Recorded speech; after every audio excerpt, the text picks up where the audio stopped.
I'll get that going. So as Jason mentioned, we're going to be talking about generators, batteries, and electric vehicles, kind of telling you what we have available in GridLAB-D and where the state of development is on a bunch of these. Of course, just like all the other course materials, all of this can be located up on our SourceForge site, and the video will probably be up there, I don't know, what is it, usually about 2 or 3 weeks before that gets up there, Jason? Yeah, depending on who's around. So if we go into it, most of what we're going to talk about today is actually inside the generator module inside GridLAB-D.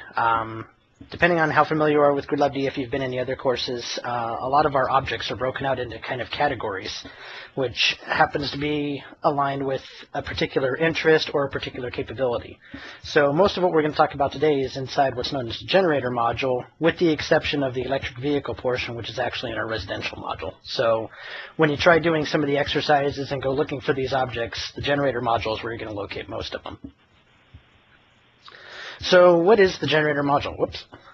It's designed to model distributed energy resources, sometimes referred to as distributed generation. So basically, any small-scale electric generation that a lot of times for distribution level studies is located either on your commercial buildings, your residential homes, or somewhere nearby. We're not talking massive wind turbines that are doing a farm of 50 more wind turbines out in the middle of nowhere. This is very much smaller generation that is co-located with a lot of your actual end-use loads or integrated into your distribution structure somehow. So some examples of what we usually look at when referring to distributed energy resources, of course, photovoltaic and diesel generators, whether that's an actual kind of small photovoltaic array set up as a dedicated solar farm, or if it's just rooftop solar on like a commercial building or a residential building. It also includes things like fuel cells and batteries. Wind turbines, of course, you can have smaller turbines, micro turbines, if any of those are active on the site, and then of course thermally activated technologies. So that could be like, you could almost consider thermal energy storage in there. It's a little bit of a stretch, or any type of CHP type implementation, or combined heat and power for those of you that are not familiar with CHP. So generator module objects we actually have inside GridLAB-D. Right now we have implementations for solar panels, the inverters to connect them. Goodbye. Simple wind turbine. And I just left a very long message on somebody's voicemail, I guess. Diesel gen sets, and then of course energy storage to kind of shift that energy around, especially in the case of like photovoltaic and wind, where it's not always available when you need it. So right now, all of these modules, or all of these objects rather, are still under development. A lot of them, we've tested them and we've used them on distribution level studies, but there's still more work that could be done if you wanted to do a specific implementation, or if you were looking for a specific type of study. You may find out that the models we have are a little too generic and you might have to do some improvements to them. So still considered fairly experimental. We have tested them. Some of them, like the photovoltaic module, some of the wind turbines, we've gone in and vetted them against other software.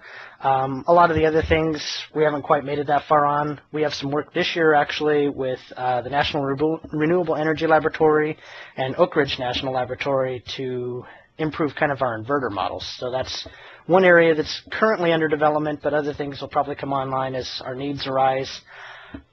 Per the normal little caveat we give with GridLab, it is open source, so if any of you want to create your own model of like a specific wind turbine and want to commit it back, we are more than welcome to, or more than happy to accept those things and integrate them in for the good of the community. Some other things we're looking at doing, adding in some standard governor and exciter type models to the diesel gen sets. As part of the 2.3 development of GridLab, we included the capability to do what we call dynamic time series. So basically in the millisecond time step range instead of the traditional 1 second that GridLab-D operates at. So we're trying to improve those models, get them a little more robust and fleshed out. And then other things like combined heat and power for microgrid type work, which is where a lot of the DOE focus that we're working on right now is oriented, is towards microgrids. So how does it work? Basically, all of the generators are modeled as a negative load in one way, shape, or form. Basically, when they interface with the power flow module, they are providing some form of negative power injection into the system, whether it is explicitly a constant power injection, if it's a current injection. Any way it works, it's basically a negative load on the system, and that's how we're interfacing it with the overall power flow network if you have one on your system. Basically, everything inside the generators module connects through meters, triplex meters, or inverters. It varies by objects. Some of them allow you to connect directly to the meters or triplex meters. Other ones require you to go through the inverter first. And we'll go over that a little bit, as we get into here further. The other thing that's useful to note on this is a lot of the actual control for how the generator objects work isn't necessarily inside the generator itself. Some of them are, and then other ones are set up so you can actually control it from a separate object, or you'd have something coordinating a larger series of objects. An example that we don't have in the code right now, but it has been discussed, is like a community energy storage, where you'd have a bunch of batteries, and then you'd have basically a central authority that's controlling them all and determining how they're dispatched. Or you could do something like that with something like electric vehicles. We don't have a way of doing that inside GridLAB right now, but that would be one way to coordinate basically all the different devices, especially for a particular operation mode.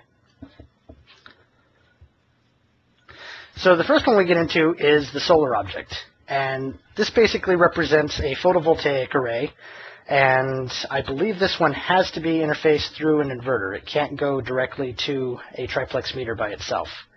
A variety of different modes on this. There's actually two different overall implementations of the solar PV object.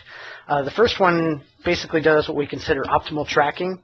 So it's basically two-axis tracking, even though we don't explicitly model the two-axis tracking. Any of the incident solar radiation basically is converted over in the photovoltaic. It doesn't really take into effect any of the tilt on the actual array or anything like that. That's actually the second kind of implementation we have on the solar object. We have some different ways of modeling it. Of course, the whole thing is done as a single array rather than individual cells or strings. It's a little different than, say, like NREL-SAM. That one gives you the option to do either or. We elected to just do it as a large array or a collection, or I guess a bunch of arrays on a single point rather than individual cells. Some of the things that are included in our overall model, of course, we have a temperature derating system in there. There's two different forms of that. The base one, I'm not exactly sure what it's based off of, but we have another one that's based off of the California Energy Commission flat plate efficiency model. Other things that are in there, we have some losses due to soiling on the array, so kind of derating them, any manufacturing variances, as well as just overall efficiency losses. I guess answering my own question down below there, the inverter is required as a parent. You can't connect the solar directly to a triplex meter. I just got a little bit ahead of myself. And along with what we showed in the earlier slide, it's seen as a negative current injection. So basically it's showing up as a source on the power flow instead of a sink. And here's just a quick, simple little example of a particular solar object. Again, this does need to be connected to an inverter, even though this example doesn't really demonstrate that. The different supply modes, they don't really do a whole lot at this point. We have a bunch of different modes set up in there, supply-driven. I believe some of the other ones are like constant PQ, constant PF. A lot of those we haven't fully implemented yet. Basically, what we have right now is adhering to the current 1547 or IEEE 1547 specification. So a lot of them are basically following the grid, and then they disconnect if anything happens. Then some information on the panel type, the efficiency, and then of course the area. And this one, I believe the area defaults to square feet, if I'm remembering correctly. So if we look at a slightly different implementation of it, new in 2.3, and some of these were actually in 2.2 as well, we updated the solar model to incorporate a more modern solar position algorithm, basically. And as part of that, it allowed us to do fixed axis tracking. So you can either set it up to be a specific angle, or you can do the normal latitude fix, where it basically sets the tilt angle to be whatever latitude you're located at. As I mentioned, we updated the solar position algorithm. The old one we were using was from Duffy and Beckman, I believe. The new one is the SolPos algorithm that NREL put together, I think, in the early 2000s. So a little more updated, a little more accurate. One of the big things that came out of this whole reworking is both the Duffy and Beckman model and the new SolPos model. We incorporated shading capabilities into them. So you could simulate things like cloud transients if you wanted to. The other thing that was implemented is instead of the base thermal efficiency model we had, which again I can't remember the source of that particular algorithm, we incorporated the CEC flat plate model. So it incorporates things like the solar irradiance, the ambient temperature, and the wind speed to generate the thermal efficiency of your PV array. Most of this we've used for residential PV simulation or analysis. A lot of it has been kind of system-level studies of if you have a certain percentage of photovoltaics deployed on a system, what kind of impacts can you get? Will you get any reverse power flow? Things of that nature. So it's a more specific model. This particular one has been vetted against NREL SAM software. We've basically compared our answers, and they are 99% the same. But if you wanted to do a very specific solar implementation, or maybe you were looking for a different feature that we're not quite modeling, of course, there's a little bit more work to be done. So the inverter object, by the basic definition of an inverter, converts the DC power to AC power. It indicates vice versa. We do have some capabilities for it to charge batteries. It's using inverter kind of loosely, and it's actually something we've been running into here lately, keeping terminology straight between the grid inverter and your traditional inverter, which only does the DC to AC. But our object does have a little bit of an ability to basically feed energy back and charge a battery. All the DC power generated should have an inverter as a parent. I think the only exception to that, which you could argue it isn't really DC at that point, is a wind turbine. I think it connects directly to the triplex meter, and I think a battery actually will do it as well, if I remember correctly. But in general, you'll want to run them through an inverter just because it gives you that extra component in there. It also allows you to have a little bit more control over how you want to dispatch the power coming out of either a photovoltaic array or a battery energy storage device. The inverter does support kind of a 4-quadrant mode, so you can sit there and do reactive support as well as just the real power support. That's not quite in line with the current 1547 specification, but as many people know, that is being changed. They're working on a revision of that, so it gives you that capability to start exploring those, even though the specific implementation might be a little different than what we have in there. One of the other things we have set up is a constant power factor mode, where you can specify the power factor and it'll just regulate to that. Basically, we have kind of two ways of controlling the reactive power flow inside the inverter. You can either schedule a direct dispatch, and it will be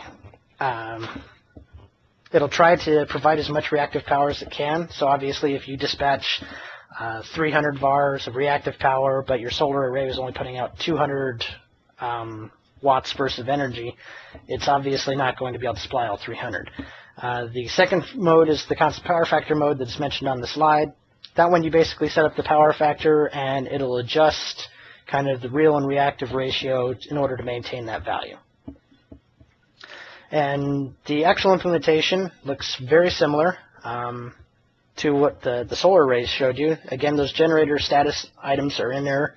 The generator status online is used if you wanted to switch the inverter off.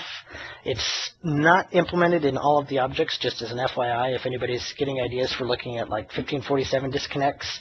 The best way to do that if you want to implement anything of that nature is to actually use, I think it's service status inside the triplex meter or the meter. Those will allow you to actually turn the load off and have it stop influencing your system. We had a forum question about this just a couple days ago. That's why I wanted to bring that up. And of course, there's the different types of implementation. So there's PWM and your different switching types on your actual thyristors and gated device inside there. We don't model those in any explicit detail, but some of the overall efficiency calculations will influence how the inverter is converting your DC power to your AC power. One of the things we're working on, as I mentioned, with the National Renewable Energy Laboratory and Oak Ridge National Laboratory is improving our inverter model. In particular, it is more on the dynamics implementation of an inverter. So things like this inverter type where it's pulse width modulated instead of something else may become a lot more important for that implementation instead of just a pure efficiency that we're doing right now. So another thing that has been added into 2.3 is the multipoint efficiency. I can't remember exactly which model this is using. I believe it's a Sandia model for specifying basically a curve of the efficiency at different operating points, and the inverter will scale its output according to whatever curve you specify. We've also included a lot of major inverter types that have that pre-built in there, so you basically just specify the inverter type instead of having to explicitly specify the curve. And then, of course, there's all of the different 4-quadrant modes that I mentioned a little bit earlier. Some of these are not as developed as others, like the constant PQ and constant reactive power mode, power factor mode. Those are fairly well developed. Again, the implementation may not be 100% in line with like what the 1547 specification is, but it should be very similar. The other ones, kind of like the constant voltage and the volt bar control mode, are in there. They're not tested as much, and they are considered a little more experimental, so keep that in mind while you are going through the use of them. So here's an actual solar inverter combination. So this is basically what you would have to put into your GLM in order to get the full thing implemented. So you have your object inverter, and this one is in constant power factor mode. Of course, it's doing unity power factor, so you're only getting your real power output. It says it's online, it's PWM, and we have it connected to a photovoltaic array. So by the way it's set up, it is just kind of parented to the inverter. It's not explicitly stated that the inverter is its parent. So if you guys are familiar with GridLAB, this is kind of the nested structure. So the solar has an implied parent of the inverter. Something that is missing here is this inverter would probably be parented to a triplex meter or a meter, as the little call-out bullet says, especially if you want this to influence your power flow simulator. So you want to make sure that if you are doing kind of a full-level distribution or a full-scale distribution simulation, that your inverters aren't just sitting there floating. If you don't parent it to a triplex meter or a meter, I believe it does have a default value, assuming basically 120 volts AC, and implementing it that way. It will give you answers, but I'm not sure that you'll like what it's doing, and it, of course, will not be influencing your different aspects of your power flow. So your voltage, your power, all of that stuff will not be influenced if you aren't actually parenting it directly to a triplex meter or meter. And then the other two properties I didn't really cover, the overall efficiency of the solar array, and then, of course, the area. So when you're doing your optimal irradiance, you know basically how much power output you're getting out of it. So wind turbines are, of course, another major source of renewable energy. They're not quite as popular as photovoltaic, but they are increasing in popularity, especially kind of smaller distributed wind turbines. The big thing about wind turbines is there are no specific interconnection requirements. I believe they're governed by 1547 a little bit, but of course photovoltaic has been the major concentration of that, in particular with how inverters are interfacing with the grid. So it's a little bit different implementation, and it's not governed as well, but it's also because it isn't quite as popular, at least in the United States yet. Frank, there's a question on the chat window there. So this question's about the NR solver limit as parenting depths, at least inside of power flow. And really the question is, does that parenting limit count when you start adding generators and things like that to it? No, the implicit parenting limit, I guess there isn't really an implicit parenting limit in power flow. There's only the explicit power flow object. You can only go down to child level. I believe grandchildren you cannot do. But below that, so basically if you had a triplex meter and then another triplex meter parented to it, if you somehow had a whole bunch of objects underneath that triplex meter, say an inverter, and then you did a battery, and then there was something else connected to the battery, that parent-child limitation only applies to the power flow objects.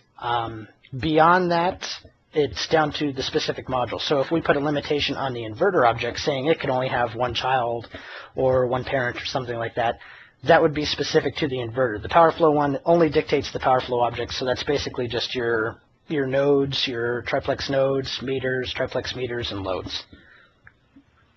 Yeah, so for example, sometimes when we're doing solar studies, for example, we'll put a triplex meter that is kind of the whole house triplex meter for billing purposes, and then we'll child 2 triplex meters to it, one being for the household and one being for the solar panels, so that you can do your independent billing if you wanted to look at it that way. So in one of them there's a household that's a child, and then inside there's all the appliances that are child, even down to like the market control objects and things like that. So you can have literally like layers of 4 or 5 parent-child structures underneath that triplex meter. It's really just up at the power flow level that you can't go any more than one child. Yeah. So moving along here, so the wind turbine object actually does parent to a triplex meter or a meter. I believe Jason posted an answer about this earlier or that was about the battery actually, I think. I don't know if these will actually connect to an inverter. I think it supports it, but the results are kind of untested, so I would advise you against it. I would recommend just parenting them directly to a triplex meter or meter, or leaving them standalone if you wanted to look at just the specifics of the wind turbine itself. Just kind of like the inverter, we do have a variety of manufacturers and wind turbine models in there that you can select from to get a default set of parameters, or you can turn around and specify your own parameters. I don't remember how many models we have of wind turbine. I think we have like 5 or 6. So of course the COP curves for the different specific manufacturer models are in there, but as was stated, you can also define your own curve in order to get a specific wind turbine model that we may not explicitly have implemented inside GridLAB-D. Right now, only the constant power mode is tested. I believe that's referring to just the direct power injection. We're not doing any type of reactive control on the device. It's something that we don't currently have any immediate research in, but it could be implemented if somebody has the needs. Once again, open source software, feel free to go in there and muck with the source code, and if you get something that works and want to contribute to the community, great. We welcome it with open arms. Right now we have basically 2 different types of wind turbines modeled. The induction type and then a synchronous type. I don't think we've done anything with the direct DC ones, which is why interfacing with an inverter probably doesn't work very well. If it even works, it's highly untested. So if you wanted to do like a little DC microturbine going through an inverter, there's probably some work that needs to be done. In terms of an actual implementation, if you look over here on the right, it looks pretty similar to the solar array. Obviously, the object is a little different. It's wind turbine, distributed generation. The phases it connects to, since you are parenting to a triplex meter or meter. The status, whether it's a synchronous or an induction generator. The generation mode, again, the constant power is the only one we've actually tested at this point. I'm not even sure if the other ones actually run. And then, of course, the specific turbine model you're looking at, in this case, Vestas V82. Diesel generators, just kind of a general description of a diesel engine. Takes in air, compresses it, injects fuel, and then lights the fuel spontaneously. So obviously the difference between like diesel and gasoline is diesels operate basically on spontaneous combustion, whereas a gas engine typically operates off of some form of spark firing. Diesel engines use direct fuel injection and have no spark plug. Just little side notes, kind of irrelevant to the GridLAB-D implementation, but just something to understand overall. Generally, the reason why diesel generators are deployed instead of a lot of other distributed generation resources is they're typically very simple design, very simple implementation, which means they're typically easier to maintain. Lower fuel cost, of course, than a lot of other different fuel sources. You can usually turn them on and get them ramped up to speed fairly quickly. That's why they're typically used a lot for backup generation. Then, of course, they occupy a lot less space. They're a fairly popular option, so the capital cost is less. And, of course, diesel has a fairly high efficiency from the fuel to the electricity. You're getting a lot more of your direct fuel energy into the system than some of your other generation methods. The disadvantages, of course, is its high operating cost and high maintenance cost. There's also a lot of items in there, which is probably attributed into the high operating cost here of any type of environmental restrictions. You might have a specific set of runtime restrictions every year. Of course, you have the noise problem and then the emissions.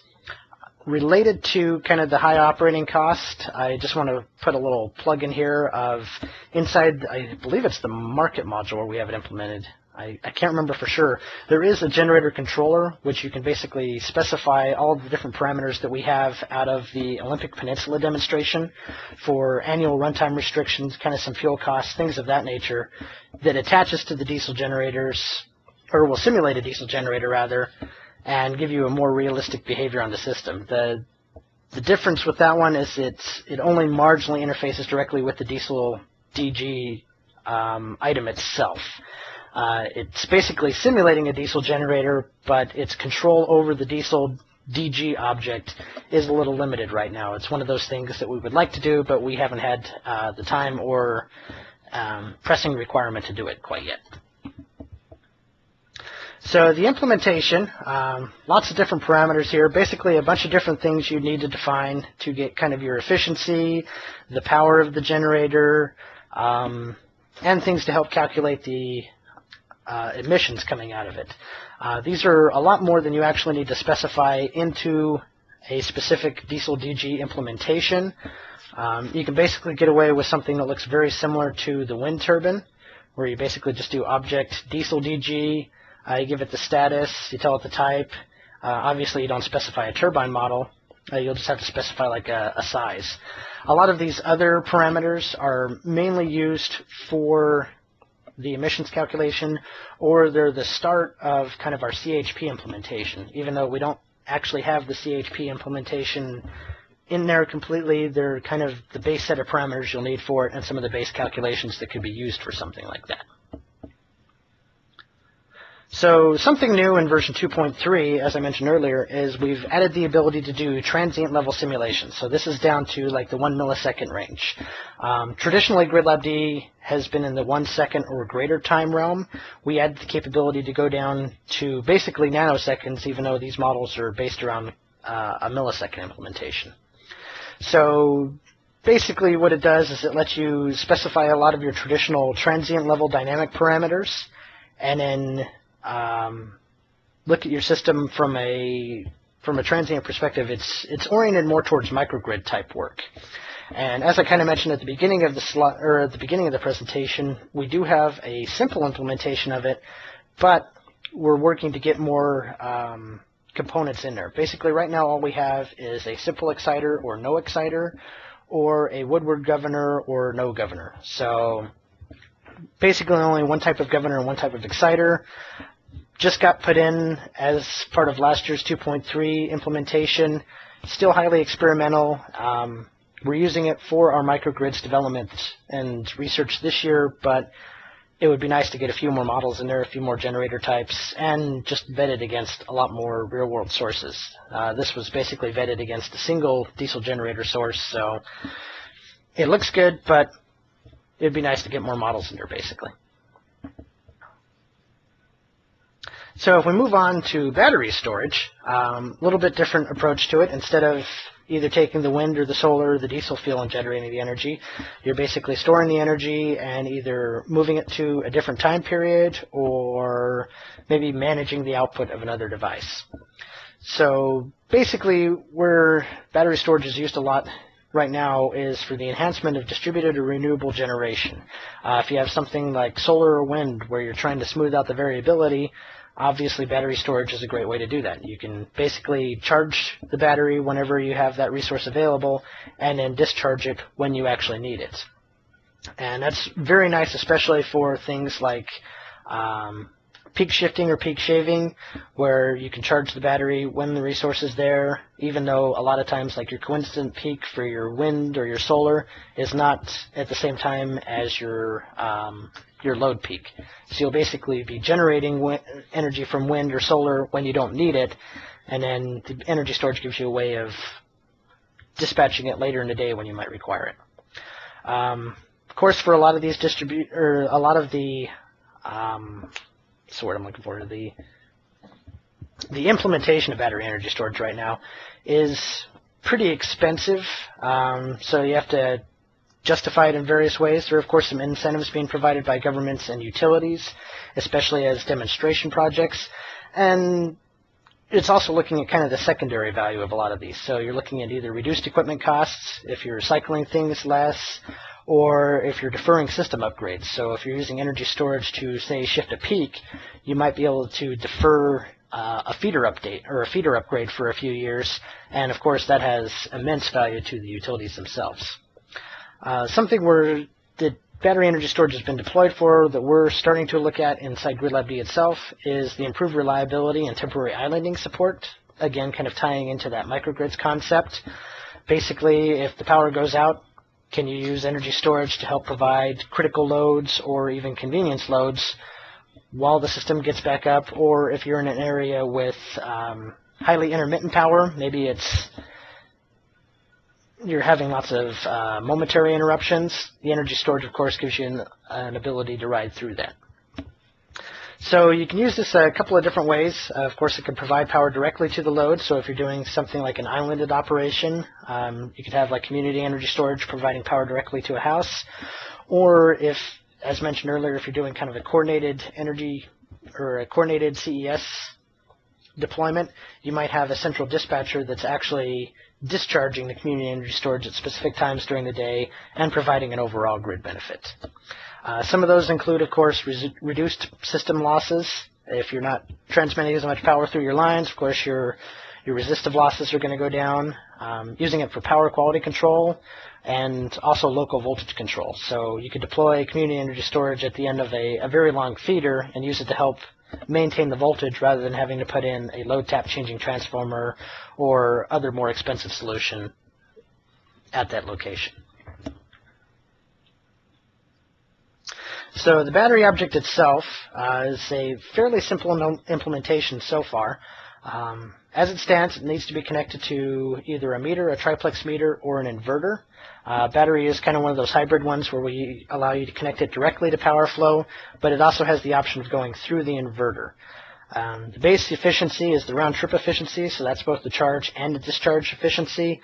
Basically, you take the square root of that, and you'll get your one-way efficiency either into the battery or out of the battery. But for all points and purposes, for the power flow influence, that base efficiency is what you're going to be looking at. We have a lot of different modes of operation. Obviously, there's a whole bunch of different ways you can use batteries and energy storage. We don't cover all of them. This is one of those items where kind of the base functionality is there, and we look to either specific developers or specific project requirements to generate controls for it. So this is another one of those where we have kind of a base implementation, but if you have a specific control strategy or even battery type in mind, again, open source, feel free to go in there and contribute to it and include those additional models. We welcome any further development. So if we look at kind of a quick example here, basically you have your object battery. It is parented to a meter in this case. It's in the constant power or real and reactive power generation mode. So then you define just some characteristics of the battery. So the maximum voltage, the maximum current, maximum power, and of course the maximum energy. So that's defining how large your device is, and that matches this down here. Then some other things that aren't always in a lot of your simple battery models. The parasitic power draw, so if it's just sitting there, how much energy is it losing over time? And then, of course, the power factor on the output. So in this particular case, this one, since it's in constant PQ mode, we're just dispatching a constant power value, and in this particular case, it's done by a schedule and scaled up to a particular value.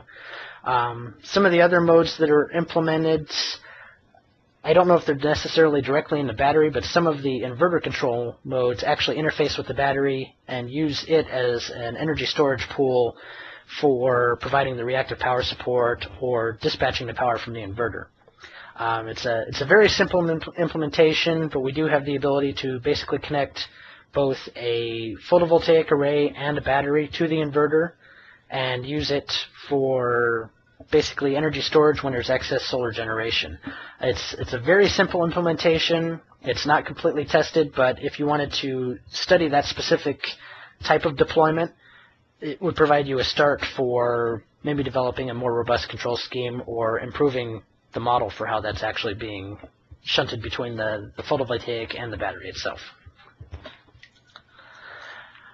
So, Frank, there's two questions on the forum here. So the first one, is there any documentation on the battery control strategies? Unfortunately, not really. So one thing to point out about the generator module in general is that up to this point, we've actually had no funding to develop it. It's all been side projects, people kind of doing stuff on their own, putting in some quick pseudocode, something to get the job done, basically. So the solar PV that Frank was describing with NREL, that was the first time that we've actually been funded to go in and really develop a fully rigorous model. All the other ones, like the wind turbines and the battery models, for example, those were all developed on, actually I developed a lot of them myself as a thesis project and other things like that, so they're not as rigorously quality controlled as some of the other modules. So you'll find probably more inconsistencies in that module than you will anywhere else inside the software. So that said, if there are questions about certain type of implementations that you're looking at doing, feel free to shoot us an email, use the forums, because we either have tricks to do them or other ways around it that we've probably tried in the past. So we may have some of that hidden knowledge in there. But the answer to that question is that no, there's not really a lot of documentation besides what's here in the slide deck. And then the second question, I'll let Frank answer that one there. Yeah, the PV and battery can share an inverter.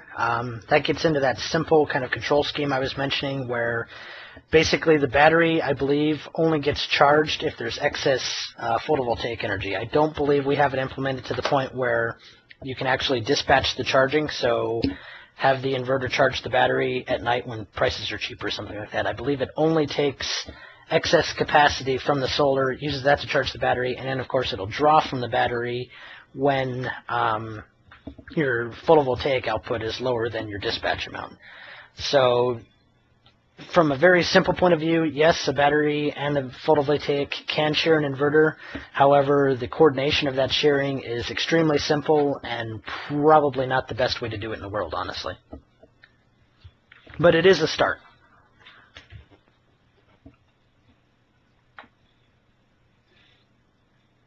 So here, I guess, is the best documentation on the different battery control modes. I don't know if there's any notes in here, but I am not 100% sure that all of these actually work. And as you see, a lot of them actually say not working in the model at this time. Basically, it looks like things like the constant voltage, the constant power factor, those we don't actually have done yet. They're basically in there as placeholders when we hope that we could go in later and fill out those, as Jason indicated, when we got funding to do so.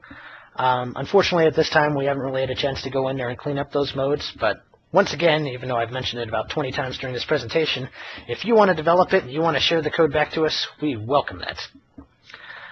Of course, some of your more traditional operation modes, especially kind of in terms of the 1547 compliance, so a constant PQ mode, in particular, if you have just a unity power factor, you're only supplying real power to the system.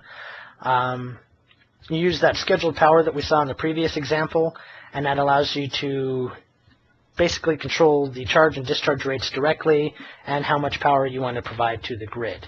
It's a little limited right now. According to this note, the Q implementation doesn't work, and I'm inclined to believe that. I haven't looked at the code myself in a little while, so we may have snuck it in there, or as Jason mentioned, we may have some tricks to get around that limitation. But as it's situated right now, it's basically only set up to do the constant real power injection. Of course, some different modes in how you want to actually operate the battery, the supply driven, if it's all driven from the grid, if you're complying with 1547 type limitations, you're not actually going to influence your voltage directly or anything like that. You're just basically injecting power directly. Power driven, is only available on the battery. You're trying to maintain the real power flowing through the meter, and that's very similar to kind of the situation I described with the inverter, where if there's a shortfall in the energy provided from another source, the battery will kick in and try to maintain basically a constant power at a different device than itself. I can't remember if it looks just at meters or if it allows you to look at lines as well, but basically it's if you had a point on the system that you wanted to specifically maintain a, say, 300 kilowatt flow through, the battery would kick in whenever your solar or wind ended up shortfalling and provide that to the system.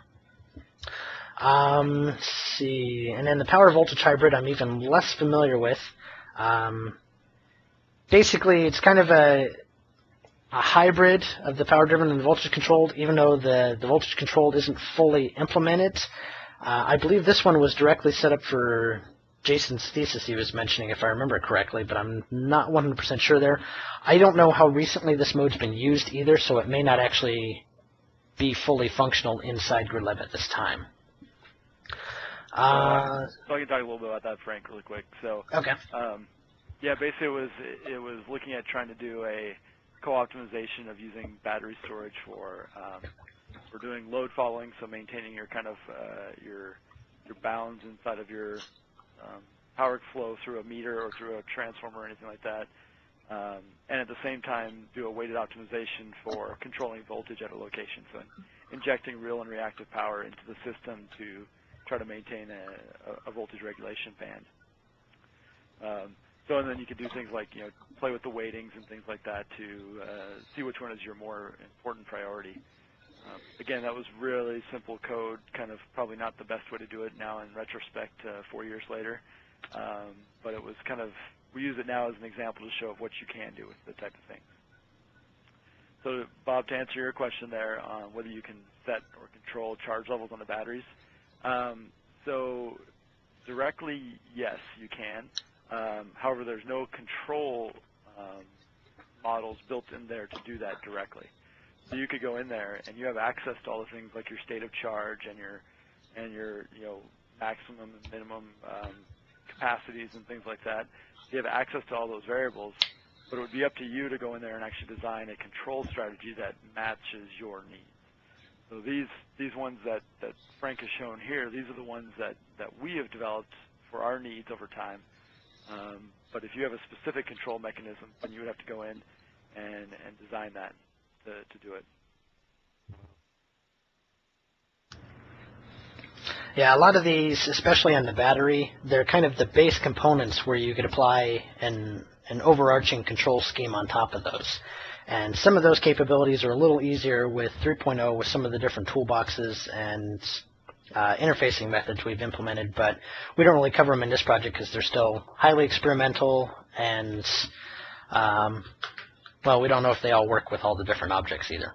But it does give you the option to take these base components and apply kind of a higher level optimization on it, or say interface them with something like MATLAB and do a more robust control scheme. Because right now these are very simplistic.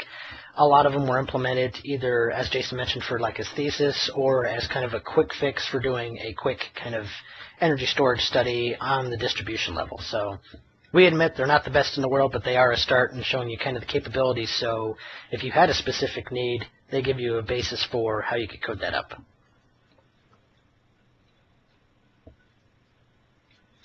So some quick examples on how they have been used.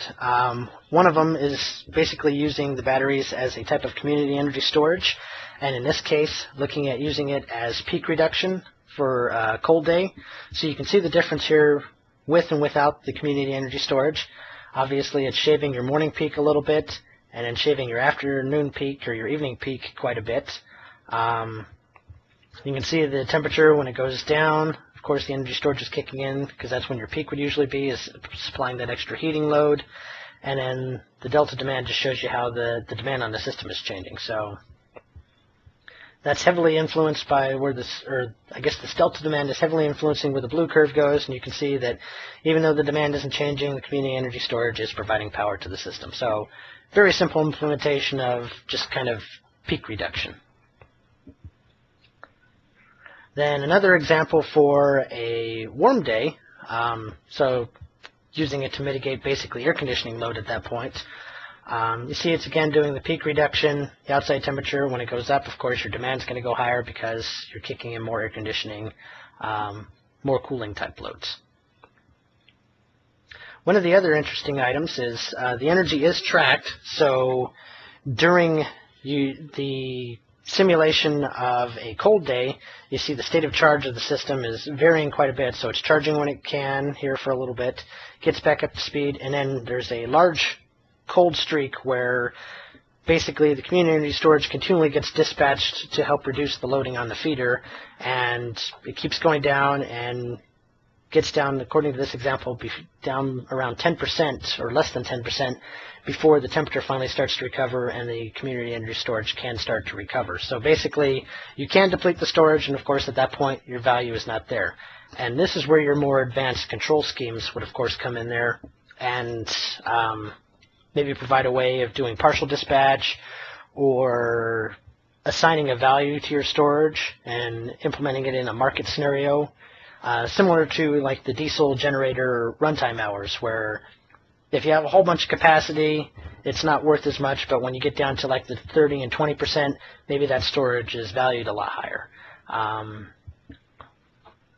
I don't know the details. It looks like Jason's mentioned how that particular community energy storage was set up. I believe that's actually extracted from his thesis, so he would know the most about it.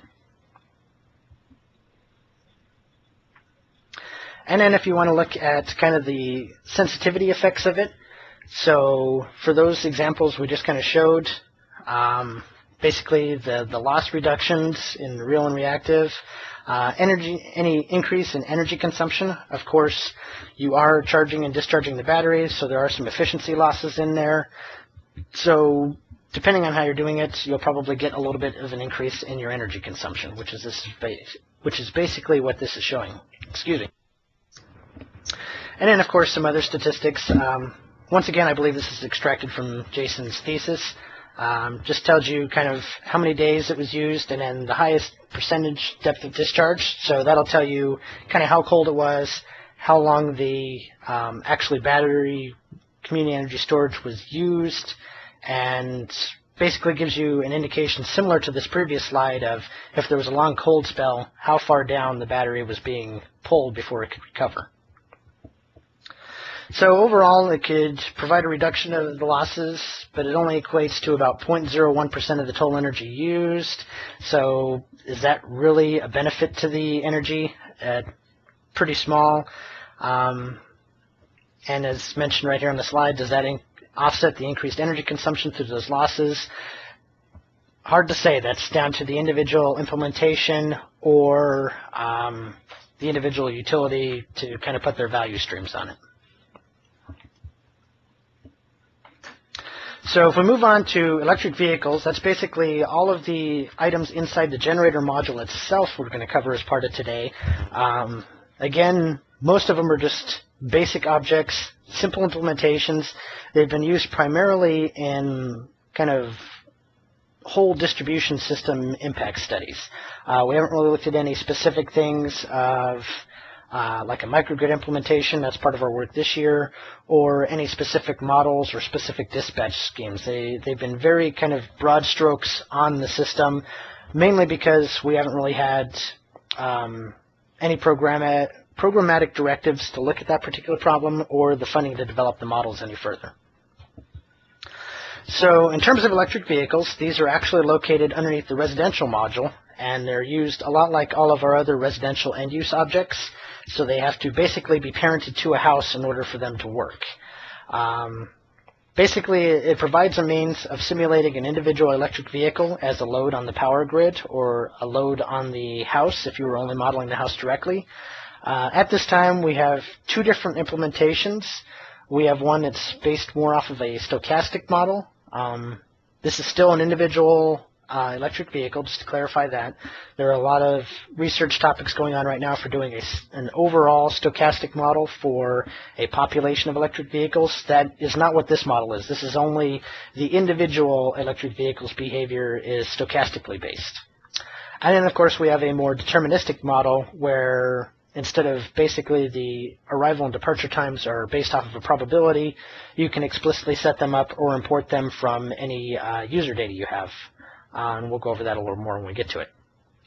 The other kind of important thing that these handle that's not so unique anymore, but it was at the time when we put them in, is they both handle the individual battery energy amounts.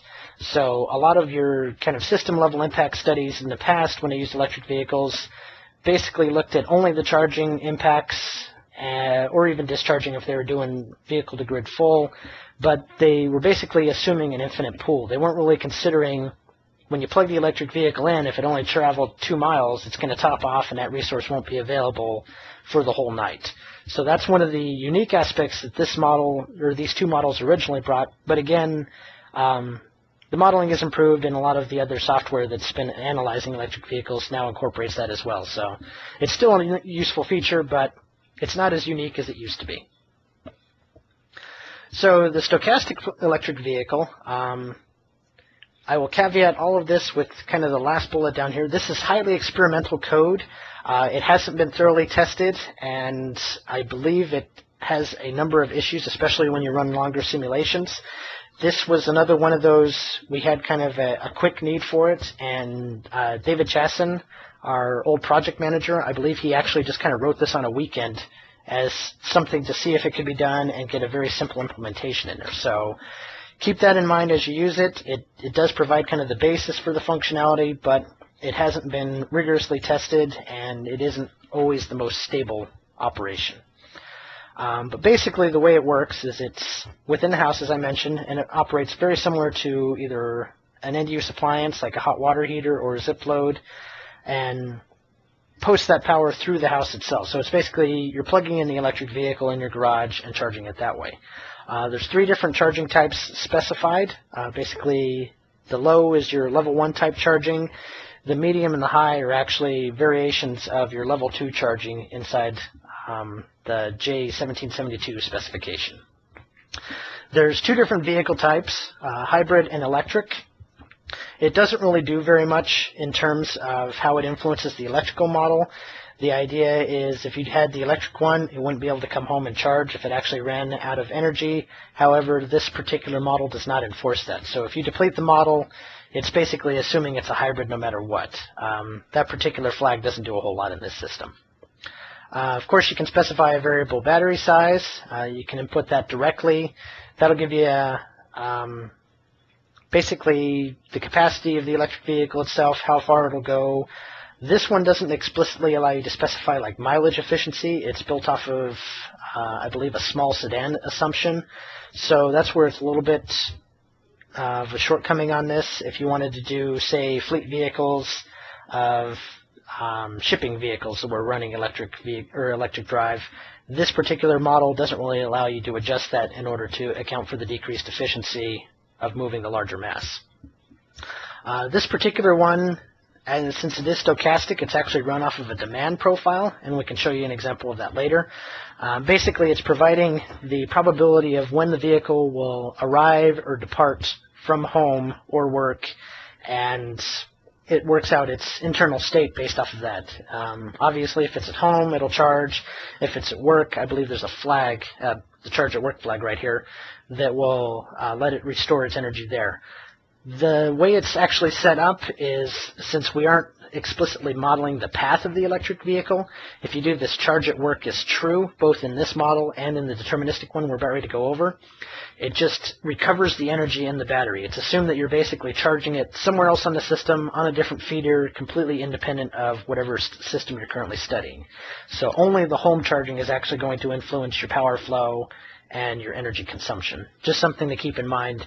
We don't have anything where if you do the charge at work and you have a mix of residential and commercial, there's no way of really modeling that the person that lives in house A also works in corporation A that's on the same feeder, so that energy consumption would still be consumed by that same substation, basically, or would be visible from that same substation. So something to keep in mind. It could be changed, but just not the way we have it implemented right now. The deterministic electric vehicle has a lot more of the parameters explicitly called out. works the same way as the other electric vehicle. It's still an object within the house, and only the home charging is where it will influence the energy consumption on the feeder.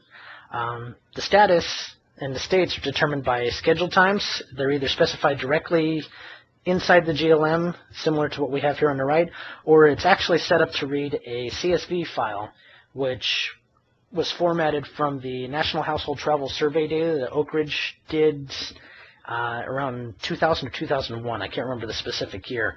But basically it has the arrival time, the departure time for both home and work, the distance traveled, and kind of the vehicle type. And it'll allow you to change the various efficiencies, choose like your battery capacity based off of that. If you want to do like a PHEV 33 or a PHEV 100, it'll adjust the battery size based off of the mileage instead of the direct kilowatt hours. Charge rate is explicitly specifiable here. We don't have any of the discrete ones set up where it'll do 120 volts, 10 amps, or 240 volts, 30 amps, anything like that. You'll specify the direct power amount. So for like the J1772 level 1, you do like 1.7 kilowatts. If you want to do level 2, you do something like 3.2 kilowatts or 4.8 kilowatts or something like that. The nice thing about this one, which isn't so much of a problem going forward, especially in version 3.0 of GridLab that we're working on right now, is since this is deterministic and you're explicitly specifying the departure and arrival times, it's very good for a lot of the differential studies we do in GridLAB-D. So you know that the electric vehicle will be plugged in and attempting to charge at the same time every single time. You're not getting as much of the variability in there. So any of your direct system impacts from deploying a new technology, you know, are attributed to that technology, not some other variations in your system.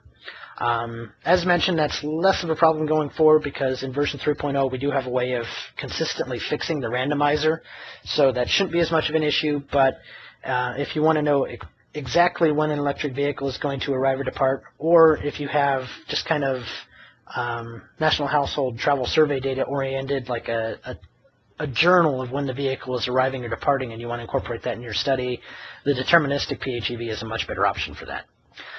This one also is highly experimental. However, this one has been used in 2 different analysis projects, so it is a little more vetted than the stochastic. It has been run for year-long simulations without any issues, but a lot of the different methods for controlling the charging aren't really implemented in here. This doesn't really interact directly with the market. There have been some forms of regulation charging that we've implemented, but they've been kind of one-offs. They aren't actually in the base code here. So it gives you the capability to do things like vehicle-to-grid or vehicle-to-grid full if you added in the control, but very similar to like the battery and the generator objects, that control is lacking. It would have to be layered on top of this. So we've actually reached all of the material we have to cover for this. As mentioned earlier, this is all very simple implementations and kind of the base objects to show you the capabilities of what GridLab can do with the renewable energy and what we have in there. Obviously, a lot of room for development and getting more features in there, more robust models, better control methods. Unfortunately, we haven't had the time or the funding to do it yet, but once again, just to harp on it, open source. We encourage you guys to develop your own models and submit them back to the community, and we can incorporate them in the source code. We can go through these examples. Are there any overall questions before we get started, or? So just one thing to point out for everyone's kind of knowledge here. So, you know, with the generator module, you know, as I say, it's kind of the most experimental of all the modules that we have there. And the way that we've kind of geared towards designing it, especially towards version 2.3 and then even more so towards version 3.0, is really to design the kind of physical models that layer underneath it. You know, so when you look at, say, like an inverter model, it actually goes together and really puts in there, lets you get access to, like, say, the full 4-quadrant control, puts all the right limitations on what you can do with your generator curves and things like that.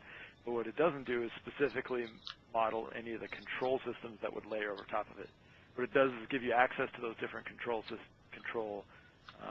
set points so that you can modify those And the reason being is just because there's, I'll use inverters and batteries as a great example. There's, if you go out and look at the research papers, there's literally, hundreds to thousands of different type of control strategies that could be modeled. And since there's absolutely no way that we're ever going to represent any of those, what we've done is just grabbed a few, shown some examples of how you could do it, and then allowed access into those physical models to kind of vary those type of set points and things like that. So great question, because that was my next part of that there is you can either, like what we've shown here is how to do it in the C code itself. It's actually going inside the code and working inside of there. It can be done, either at the module level, so you can embed it directly into, say, for example, like the battery storage uses a lot of it directly embedded into the battery itself. Whereas, for example, the inverter model is much more open and allows a lot more access from external modules. So that would be a good example of where you'd want to use like a runtime class to access, say, say you were going to do 4-quadrant control in the inverter model. Then you could access it in constant PQ mode. You can adjust your P and Q as a function of, say, the voltage around you, or whatever your control system might be on there. And then there's other ones that are more like the generator, like the diesel generator, where Frank has showed you a couple examples, or I think will here in a second, where we've accessed it from other modules, so controlling it from the market module to dispatch the generation. There's a number of different of ways that you can access that code and manipulate the different set points. It all kind of depends on your scalability of what you're trying to do and how complicated your code is, your control code. So if it's simple control code, I would recommend runtime classes in a heartbeat. So if it's fairly, you're only going to access a couple other variables and you're only going to make a couple adjustments every once in a while, runtime code is a great way to do it. If it's a complicated scheme, something like a coordinated dispatch, where you maybe want to access tens to hundreds of devices and manipulate their set points in an aggregate, it's going to be much easier to try to do that inside the C structure itself.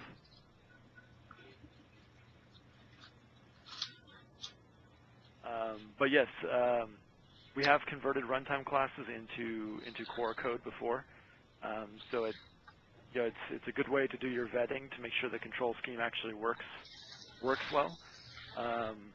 And then from there, the movement into the C code is actually relatively simple once it's been validated through runtime code. Yeah. The biggest caveat on it, like Jason said, is kind of how complicated it is. A lot of times you may start in a runtime code and find out that it's just too complicated to access all those objects, and it's a lot easier to do through the direct C code, or inside the core C code.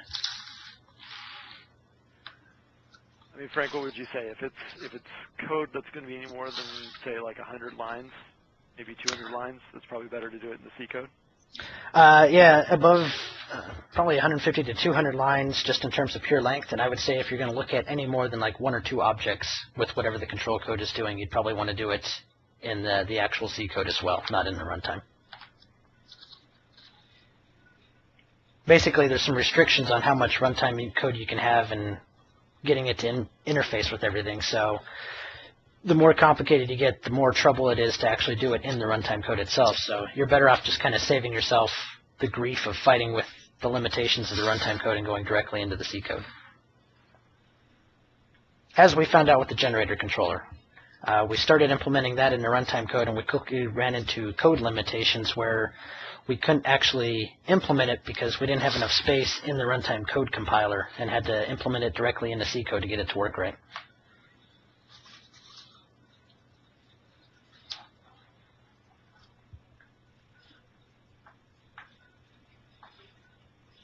Are there any other questions, or oh.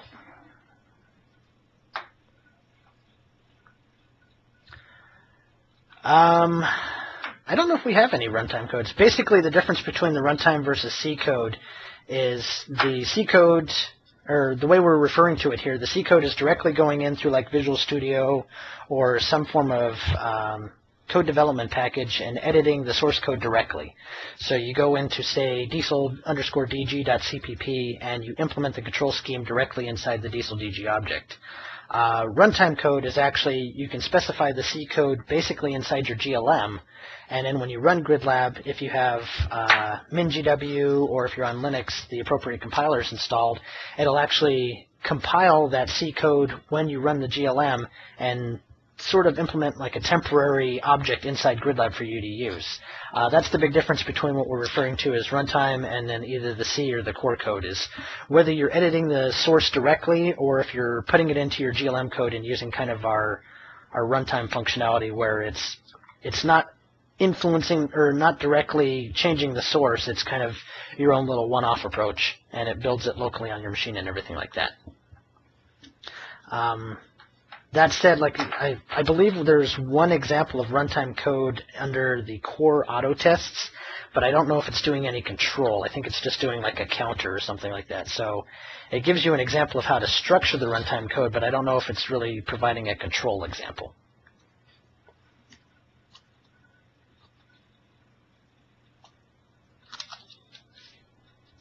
I don't know if that answered the question or not, or...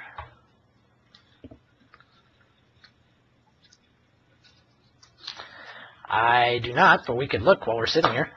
Well, I thought I saw somebody else typing. Since I have all the source code right here, we might as well go look.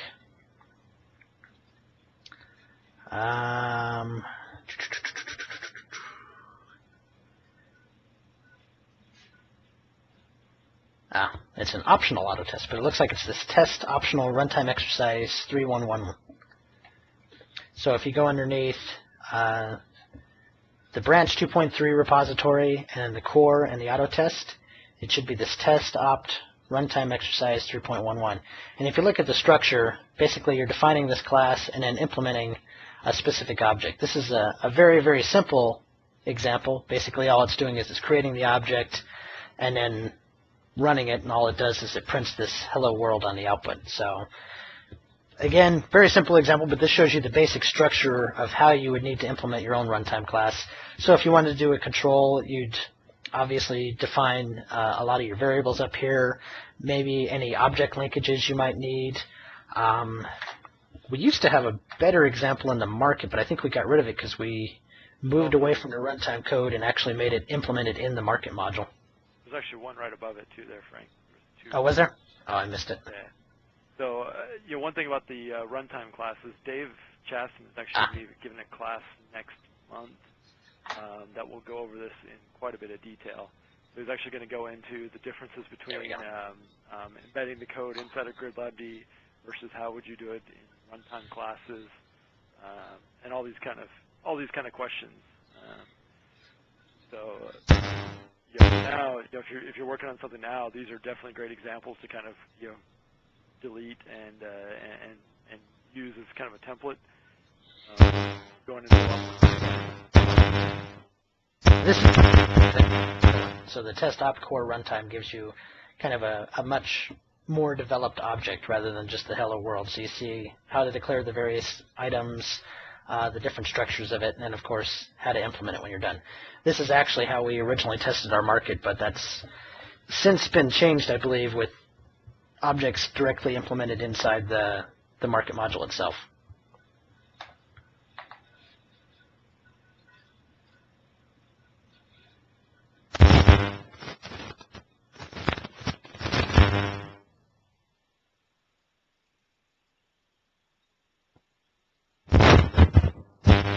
Is there any...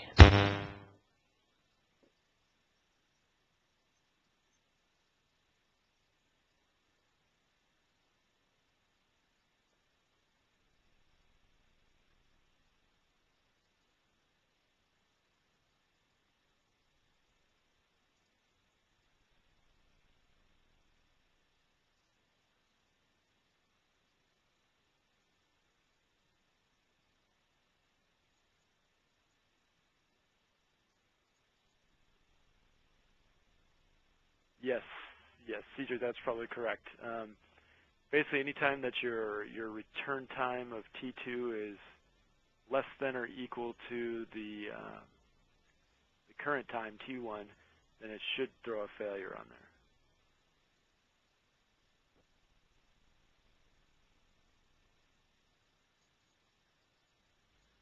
I think we may have lost Frank there. Sounded like he was having some issues with his audio here, so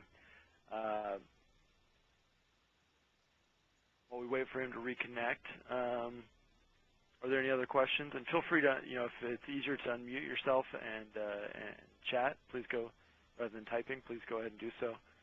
I just had everyone muted just so there was no background noise or anything like that.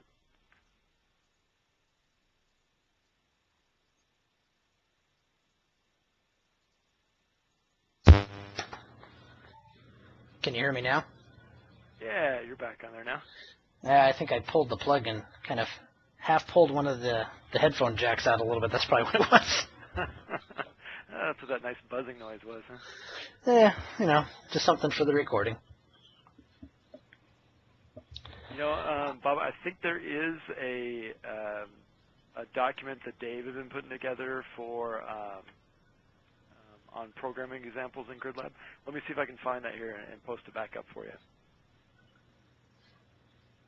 Yeah, there are a couple of examples, but some of them are not the best in the world. Can you hear me? I was trying to understand what the value of T2 is supposed to represent in the return value.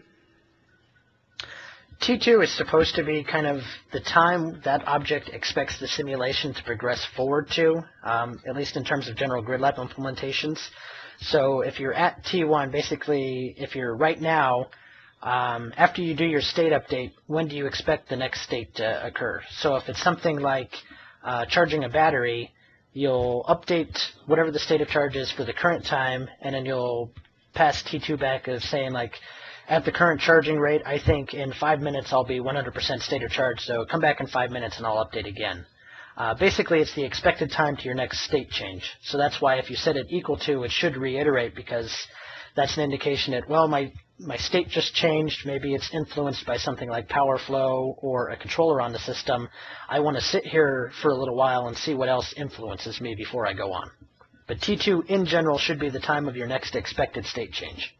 And in a lot of objects, if you go looking through the source code, you'll see some of the things that don't necessarily have explicit state change. They'll return what's known as TS never a lot for T2. And that's basically I have updated my state, I am good until the end of time. So for things like power flow, a lot of times it's dictated by whatever the current load is on the system. The power flow itself, if nothing else changed on the system, it would be valid until for the rest of time. So it pretty much always returns that TS never, whereas something like a battery will say, come back in 5 minutes, and then everything in the system will update it. I believe that was covered a little bit in the first presentation, just generally how the time steps in GridLab work. The specific T2 question, of course, will probably come up in Dave's class, where he's covering the runtime class and kind of the development. But it's just generally, when you're doing those time steps, where does it expect the next time step to be? Thank you.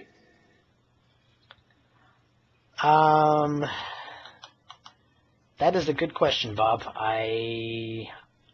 I believe it does, in the fact that right now the charging and discharging of the battery is directly dispatched by that scheduled power value we saw earlier.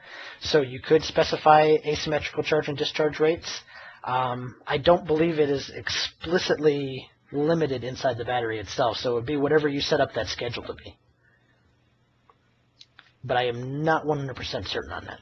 I don't know if Jason has a better feeling for it or not. No, you can set things like asymmetrically set the maximum charge and discharge rates, but then it's up to you again to dispatch it at the rate that you want it to go to. So that can easily be asymmetrical if you want it to be.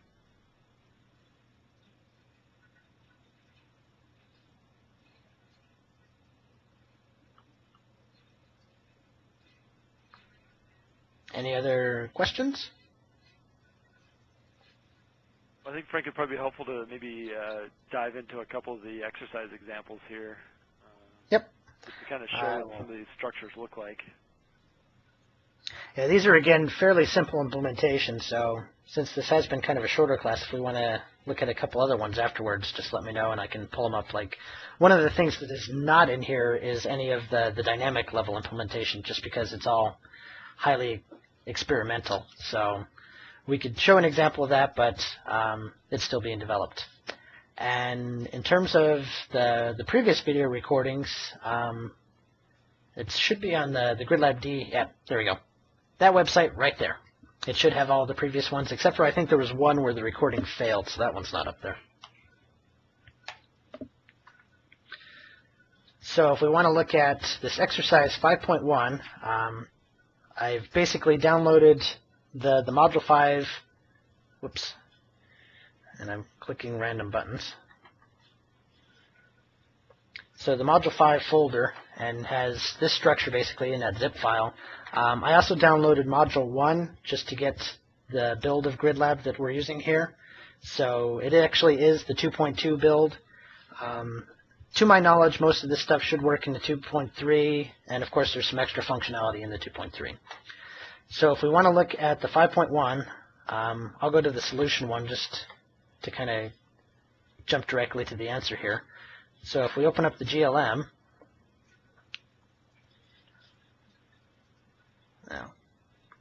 and what we want to do is we want to simulate a modified IEEE 13-node system for a summer day. And basically this is just to kind of get what the base load of the system is. So if you look through this, and if we looked for any solar objects or any wind generation or anything like that, none of that is in this system at this point. This is just the base, no technology deployed, IEEE 13-node feeder with some houses added onto it. So if you scroll down far enough, we get some representative houses, the floor area set up, electric heating, the different set points are driven by schedules, and then some loads in there with the water heater and the zip load. So again, just normal base power flow with just to get a feel for what your system is doing before you deploy like the photovoltaic on it. So if we run this, so we'll go into the exercise 1 to 2 folder, and that file itself was the exercise 1A GLM. So we just run GridLAB here.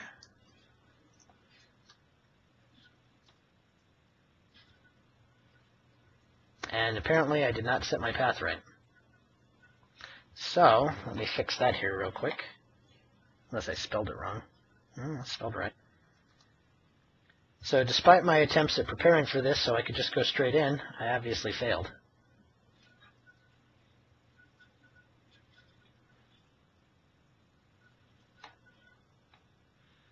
So we'll make sure this works, which it does. And all of this stuff you typically don't have to do, especially if you do the installed version.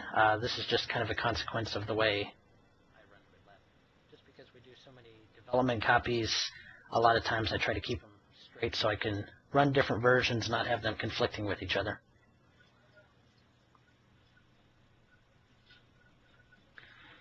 So, theoretically, this will work now.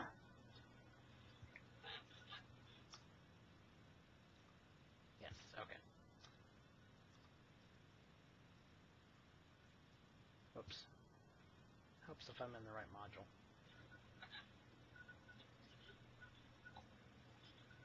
Frank, your audio is cutting out a little bit there too. Is it really? Okay.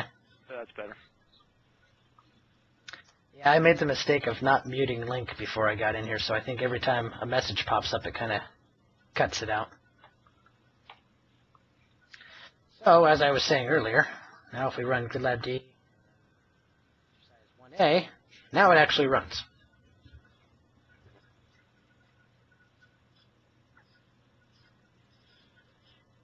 And of course, you'll get these various warnings. This particular one still uses kind of an older naming convention, so you have to make sure that set relaxed naming rules is set up. Otherwise, it'll fail on you. Or just don't use names that begin with numbers. And it runs through here. This particular simulation, as you see, runs for a day, so it is taking a while to run. I'm not sure if we'll actually want to sit here and wait for the whole thing to run. But if you look at the output, there are a bunch of different forms of the output in here. The zip file, I believe, comes with a lot of these pre-generated, and since I just overwrote it, they're basically invalid now. But what you'd want to look at in this particular case is we want to look at the electric power at the substation and then kind of the losses on the distribution transformer. So you would get these out of transformer losses, and then like the underground lines. Basically, we have recorders already in here to record those specific items, and then you would compare these with your post-solar edition to see what kind of differential change you created on the system by deploying solar. So in this case, this is doing the house transformer, which is the substation transformer, and we're recording the power in, power out, and then the losses are probably in here as well. So you would compare those directly when you ran your solar either in MATLAB, Excel, whatever program you want to use to actually do the comparison. And this is going to take a very long time to run. But we will stop it and continue on. So basically, after this ran, you would get one of these outputs, and we can look at just a sample output. I believe this was covered in one of the earlier courses, but of course, this is a collector output, so we're looking at all of the distribution transformer losses, so anything that is class of transformer and is in the group ID of distribution transformer. So it's summing up all of the different properties we were looking for, so the real losses on phase A, the imaginary losses, and so on and so forth. So this is just for the baseline scenario. If you turned around and ran this with the solar, you would get its recorded losses, and then you basically do a difference on them and see, did deploying solar decrease your losses in this particular case? So we'll go ahead and look at one of those examples. So, and then of course, the second example on this is running it for a winter day. So since your solar radiance is going to change, obviously you expect the power influence to be a little different. Either you'll have a change in your losses due to less backflow, less overall output on the system, things of that nature. Just what you would expect your normal solar influences to, or your normal, I got ahead of myself, I'm sorry. This is still the baseline scenario, but it's a winter simulation, so your heating obviously is going to be your predominant load instead of your cooling, and looking at how the characteristics of the system basically change for the second part of the year. The second exercise is where you deploy solar. That's what I was starting to talk about, but I got ahead of myself there. So basically, at this point, we'd run the exact same simulation, but now we've deployed photovoltaics on the system to see how they influence the power, in particular the losses, and the overall flow on the feeder. So if we look at one of those files, so if we go through this one, we should actually find some solar and inverter objects, which we do. You have your triplex meter, and then the inverter parented to it, set up as PWM, constant power factor mode with a unity power factor, so it's only doing real power output.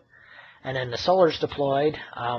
This is using that ideal tracking mode that we mentioned at the very beginning. Basically, it's not really actually doing any tracking. It's just saying all of the solar insulation, both the direct and diffuse, is going directly into the array. There's no angle of incident or anything similar to that on here that's causing problems. And a bunch of these are deployed, and you would run the simulation. Again, it runs the exact same way, not very exciting. As many of you probably noticed, GridLAB doesn't exactly have the most exciting user interface, but that's because we focus more on the internal capabilities in the model. So you would run this. You get the same type of warning, just because if we actually compared these files and whatever application you wanted to use, these actually look pretty much identical. The only difference, of course, is generators are included. And then if you went all the way down, the larger differences are there are now inverters and solar on there. So this is very nice for, like I was saying, differential type studies, where you set up your base system, then you deploy a technology, and you will then look at how it's influencing your overall system. In this particular case, we deployed photovoltaics. I do not know what level or what penetration this was done. Just a quick look at this, it looks like we did a 1-to-1, so I would say this is probably like 100% penetration. Or 100% location penetration. I don't know if it's done off of the peak feeder rating or how they were actually sized. But it just gives you an example of what a photovoltaic array would look like added to the system, and gives you kind of a quick example of doing one of those differential studies to see if adding a certain type of solar, or maybe if you wanted to test a particular control method of your inverter, how we typically go about doing things like that. And we're going to stop this as well just because it'll take forever to run. And part of that is just this laptop is grossly underpowered, so don't let that turn you off to GridLAB too much. So if we look at... Frank, go ahead. So just a side comment there while we're waiting for that to run there. So all these exercise models are built off of the MATLAB feeder generator script that's also included up there also, in the previous modules. So you can use that to generate your own version of this if you'd like. Yes, I couldn't remember if it was...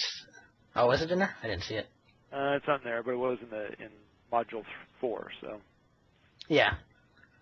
I think it might be under here as well. There you go. There's one of them. I don't know if it's the same one that does the solar, but it's an example. And as Jason mentioned, it has been in one of the previous modules, so the M file is in there. I didn't know if that was how this one actually got generated or not. But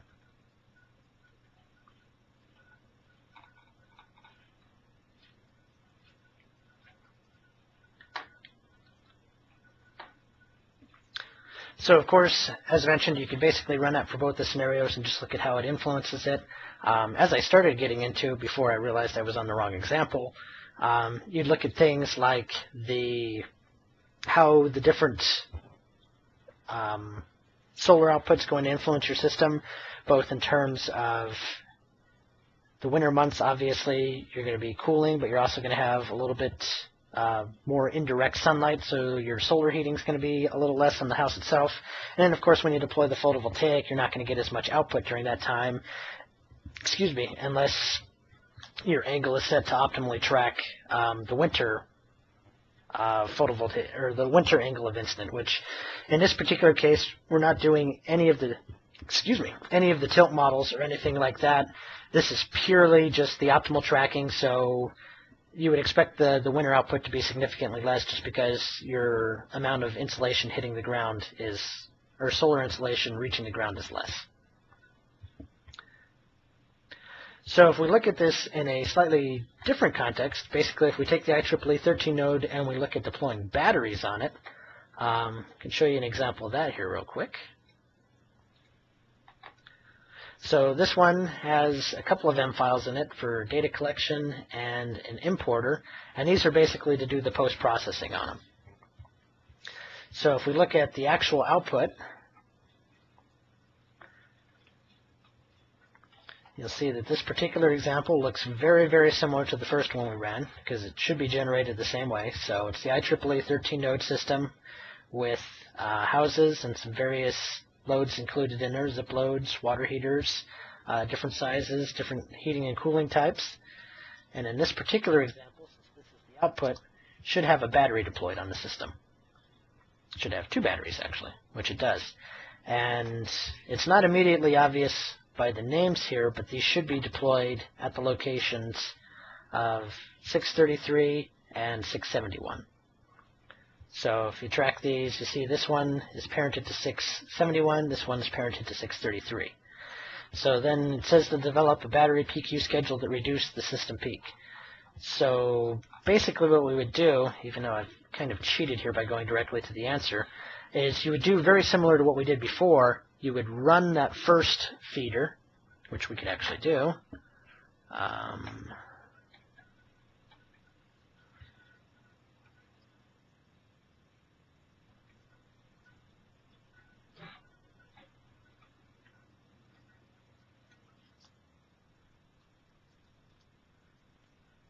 don't know how long this thing's going to take to run. But the baseline one, I don't believe has the batteries in it. Yeah, they're commented out right now. So they have no influence on the system. So basically this will run, it'll generate your output, and you would look at the power outputs through the substation transformer and figure out when your peak is, and then design a schedule to basically dispatch the batteries during that time to help offset that peak. And this one's running a little faster, but this one runs for a week, so I don't know if we really want to wait for it to go or not. We'll let it go for a day and then we'll look at the output.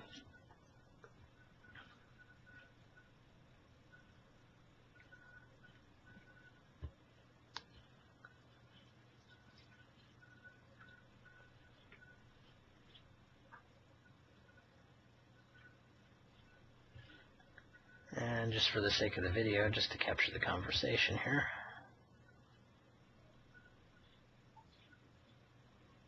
Oh, it captures it, it embeds it automatically there. Oh, does it? Okay. I thought I had to explicitly show it on the screen, so. That just means that the video is going to have the presentation that much smaller now. I'm sorry, everybody. Well, no one who's actually here cares, right? Well, that's true. Well, unless they want to record later. Exactly. So we've let this run for a day. We'll go and look at the output. This isn't, of course, we'd want to let it run for the full week to get the actual peak and where it is, or see if it's consistent throughout the days, but this will be good enough for just looking at it. So we'll look at the regulator 1 output. That should have our power output on it. And you see here we have the power in A, B, and C. And is there an overall one? There is. So we'll look at the real power, the imaginary power. Of course, Excel does not like complex numbers, so if we wanted to look at the overall system peak, we have to make basically the magnitude of these. So let's do that real quick.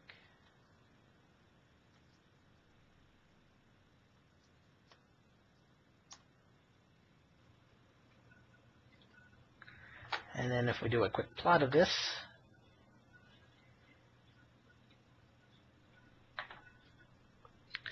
we can see that our system peak, again, this was just for a day, just so we're not fighting with Excel all day. I'm not going to go in here and actually put the timescales on it, but you can see right around the middle of the day is where your peak is. We'd probably want to schedule the battery dispatch for around the 10 o'clock to 2 p.m. type time frame. We could also use it to reduce this morning peak if we wanted to. Again, that's all going to be set up by the schedule. So if we go and look at the actual final answer, so if you look at the schedule, this is how it was designed, and you notice that the battery is starting to charge early in the morning, and then it reduces its charge rate and basically stops about 5 o'clock in the morning, and then it actually turns around and starts discharging. Actually, I think I'm backwards here, sorry. It's actually discharging early in the morning. It begins charging during the mid-morning hours, so between 6 and, or rather, the 5 o'clock through 9 o'clock. 10 o'clock it shuts off again, then right in time for that peak, it again starts outputting at a much higher rate than it was before. Then, of course, turns off again, starts charging in the early afternoon, and then resumes the discharging late at night again. You have to forgive me, I can never remember exactly which format schedules are in. I always have to look it up. But if we look at the output from this, I don't know if I let this one run long enough before. I did not. So if we run this one for a day,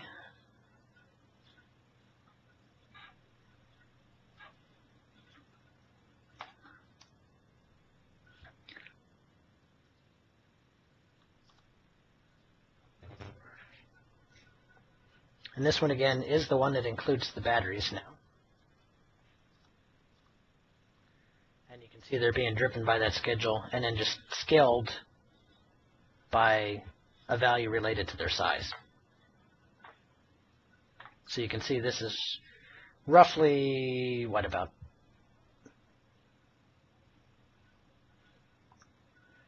5% of the maximum output, it looks like.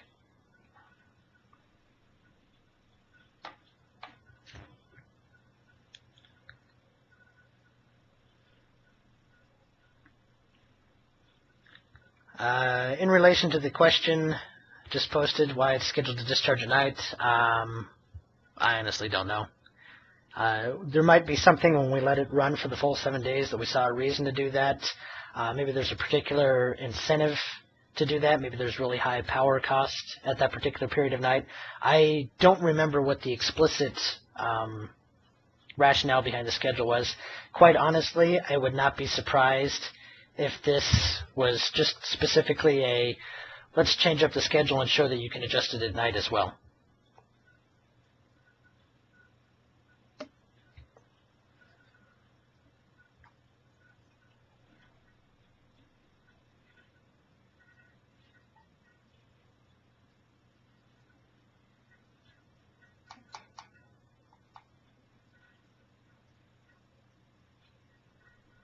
It's almost done. We're at 6 o'clock in the evening now.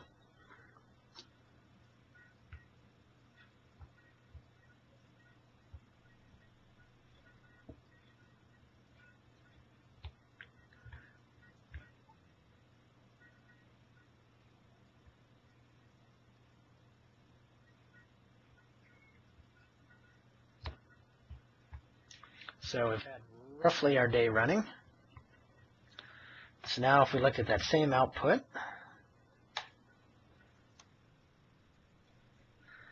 and once again, deal with the short-sightedness of Excel.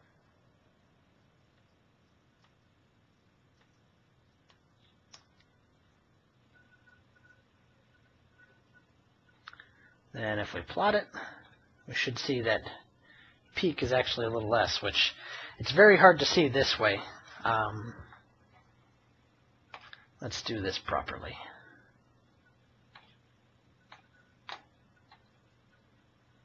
Oops, wrong one.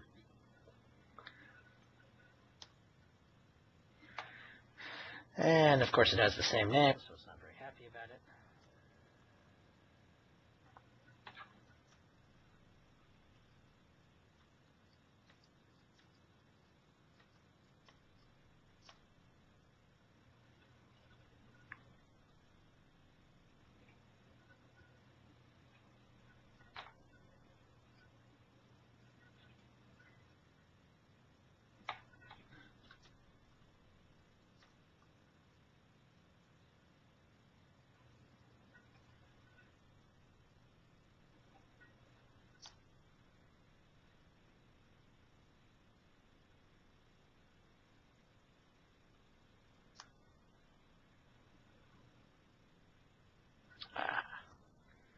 And of course I did that wrong. Okay, Excel's just helping you. It is. It is. It knows what I want to do. I just don't know it myself, I guess.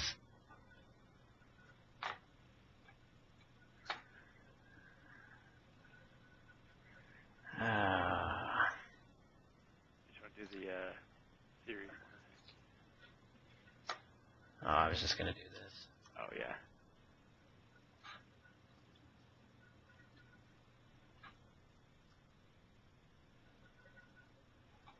Uh-oh. Well, that was not a good idea. Once again, Excel is trying to help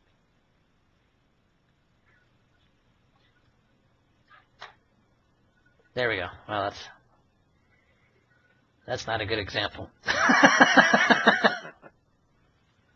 There should be a lot more of a difference there, so obviously I did something wrong. You can see there's a little bit of a reduction here, but not anything really worth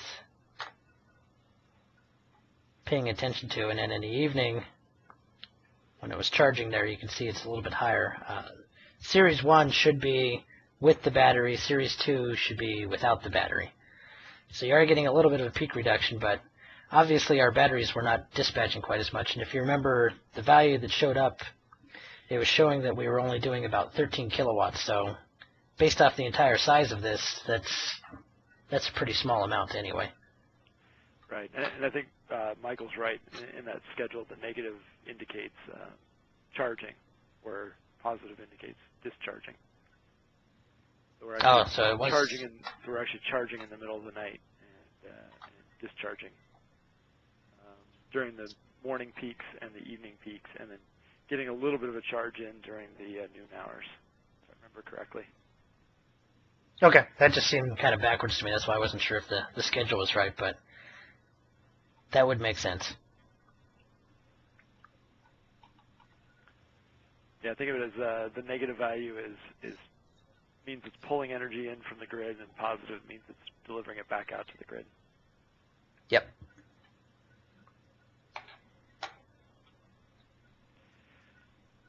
So yeah, the nice part about what the MATLAB script lets you do is then to play with the penetration of those battery devices or solar panels, whatever it might be. You can resize them versus put them in more locations, and kind of play with that. So obviously that shows an example of just, I think he said something like 13 kilowatt difference, right? So it's not that interesting. But what you can do is then make that 130 kilowatts and see how that starts to affect your things like your regulator tap changes and things like that. Yeah, clearly our battery has a maximum output power of like 250 kilowatts, and we're only doing like 13 based off that schedule. So we could obviously adjust it to be a little higher, subject to energy constraints, of course.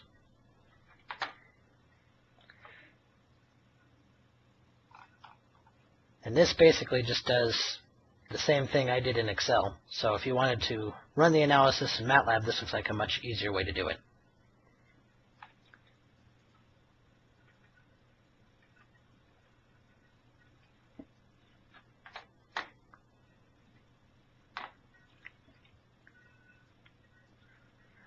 Then, of course, what we basically did was plot both the regulator profiles and examine how significant of a reduction. In this particular case, we didn't get much of a reduction just because the value was so small. And, of course, as Jason said, you could go back into that MATLAB script or even go in and edit it manually since there's only 2 batteries and just increase that discharge rate or basically adjust how it's influencing your overall system and see how it affects that profile. So you could even do a completely different schedule if you decided you wanted to do that.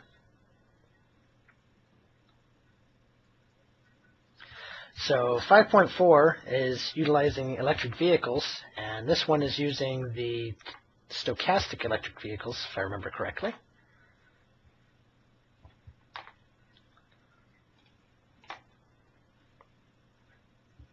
Yes, it is.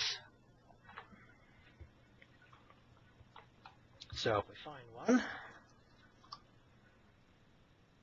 you can see it's basically doing a low power output. It's allowed to charge at work, but it's all driven by this EV charge demand profile. So if we look at what that actually looks like, it's basically you define whether it's a weekday or a weekend, and then figure out what the different columns represent. So at a particular instance, these are basically the 0 through 24 hours. So at midnight, it has a 0.5% chance of arriving home and a 0 of either departing home or arriving at work, and basically a 0.4% of departing work. And these are, well, actually, I don't know if that's 0.4%. That might actually be 4%. Or no, it's 0.4%. Basically, these all should add up to 1 as you go down the columns. It's just setting it up as an overall probability of when the vehicle is going to be available for charging. So at each one of those hour intervals, it decides based off of where it's at, if it's at home, work, what's the probability of it leaving where it's at, and then after it's left, what is the probability that it's going to arrive where it's destined to arrive within that time.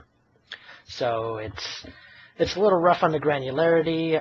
As I mentioned, this is highly experimental. This hasn't been tested a whole lot or developed a whole lot.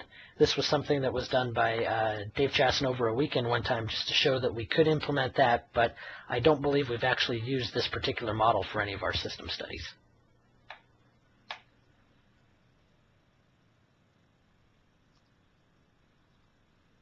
So if we run this one, not terribly exciting, but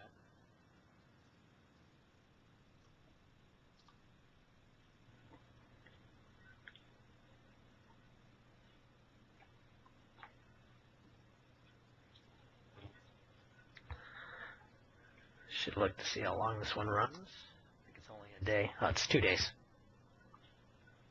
Oops.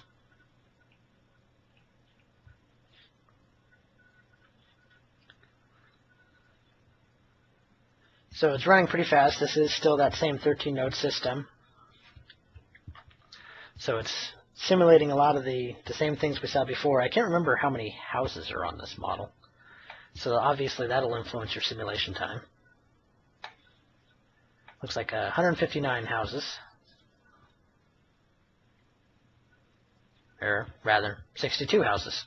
I completely misspoke. So we probably have some other things that have house in the name. That's why I found 159 the first time.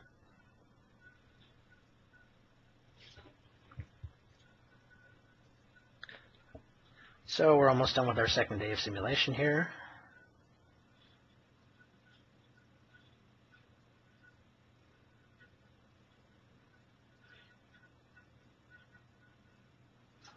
And finished.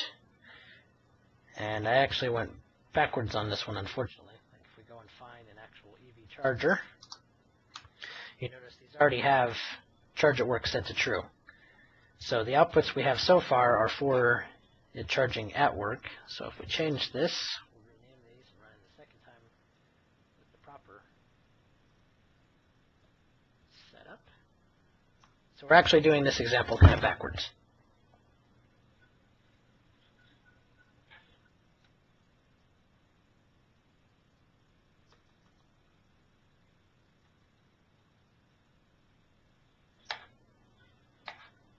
And there's only 17 electric vehicles on here, as you saw, so the load is fairly low, but we'll still see some difference here.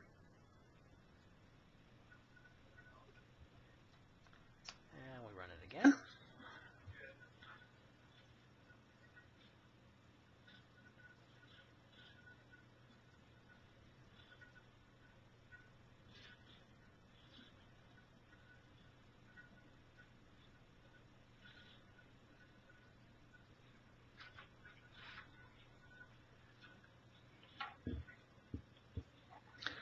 While that is running, I don't think I actually, yeah, it's not in here. I will show you guys a quick example of the deterministic EV charger as well. We actually have a couple of auto tests set up inside that'll do that.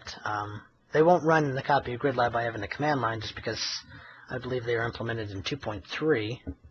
Well, they might be in 2.2 actually. We'll find out. But if you go under residential and auto test, there should be a test EV charger det for deterministic. So if we open one of these, you'll see that the actual EV charger itself has a little bit different way of defining the variables. Of course, your maximum charge rate, the mileage efficiency, your mileage per kilowatt hour, basically that determines your vehicle size, and then the mileage classification, if you want to do a PHEV 110 or maybe a PHEV 33 if you're looking at something like a Prius. The key thing I wanted to point out here is the structure of the CSV file it reads in. Because if you're doing larger system files or larger system studies, you may have some population information that you'll want to incorporate into your study, and this is an easy way to import it rather than having your MATLAB script parse it. Basically, all you have to have the MATLAB script do is assign this vehicle index. So this is actually data extracted from the National Household Travel Survey data that Oak Ridge National Lab did back in 2001, I believe it is. Basically, it just sets it up as a CSV with a bunch of different fields. The vehicle ID is pretty much useless for what we're doing. That was actually in the original study to track the individual participants. The vehicle type, I don't remember what 3, 4, and 1 stand for, but it was basically if it was a small sedan, a medium passenger vehicle, or something like a truck. The urban or home as if they were urban or rural, as if they lived in the city, or if it was predominantly country-like driving. And then, of course, the different arrival times, departure times, and distances are where the real information is. So for this particular case, it arrives home at 2:25 in the afternoon. It's home for 900 minutes, or maybe that's 9 hours. I guess that would be 9 hours based off the departing home. So it leaves at 5:25 the next morning. That's not even right. basically, we don't use the duration value. I can't remember which format it's in. Based off this, just looking,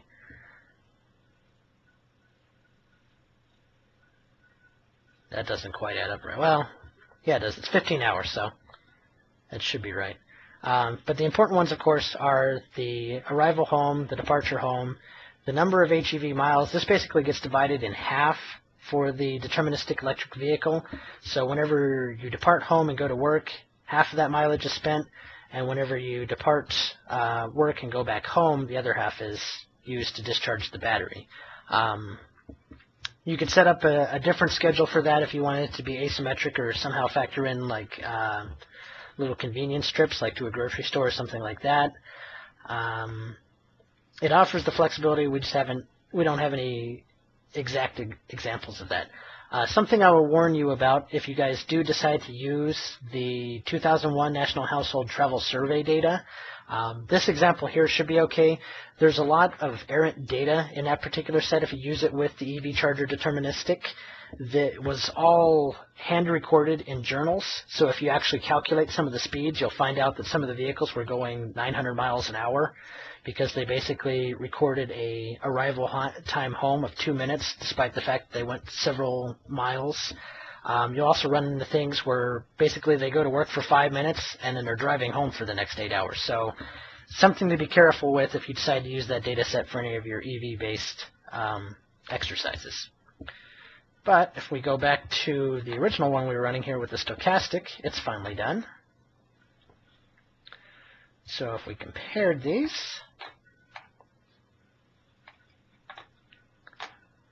let's see.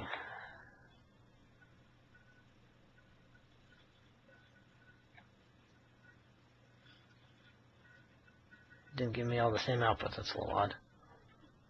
I probably turned something else off on accident. So if we compare these two,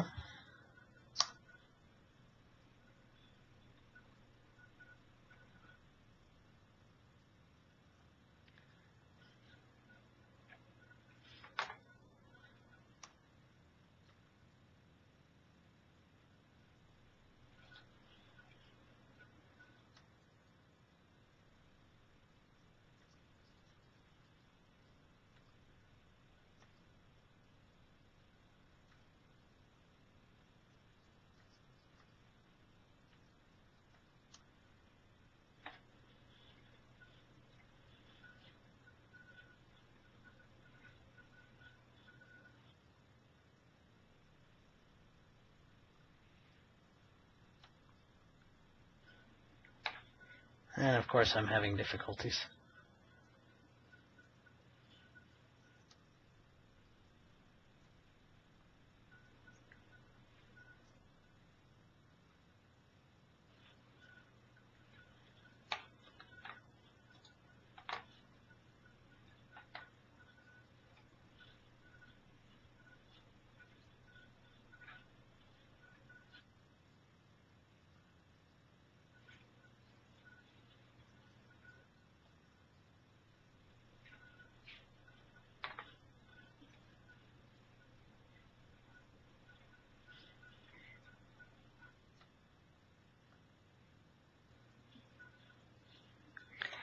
And as you can see, that's not a very compelling example because the difference isn't very big. So we'll actually change the way we're looking at this real quick, just so we can see the difference a lot more. So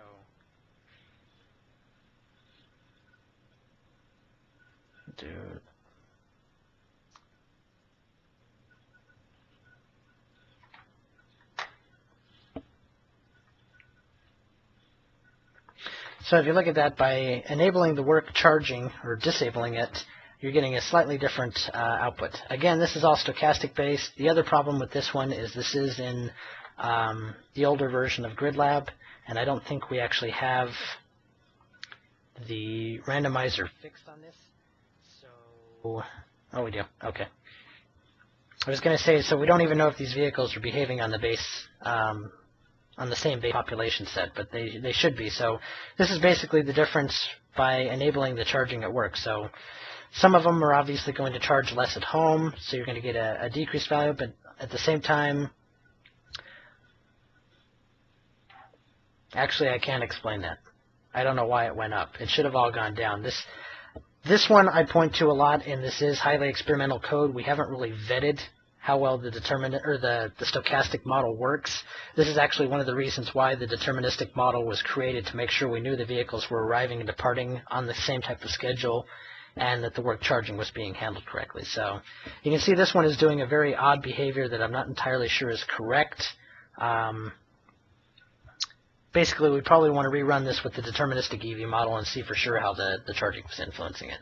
But it does give you an option if you want to do kind of a more randomized behavior on the system. Not the best example in the world, though.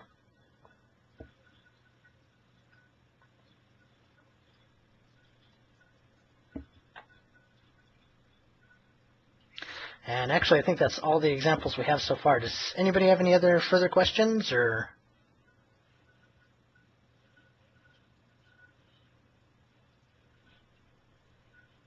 Is anybody still there, or am I talking to myself?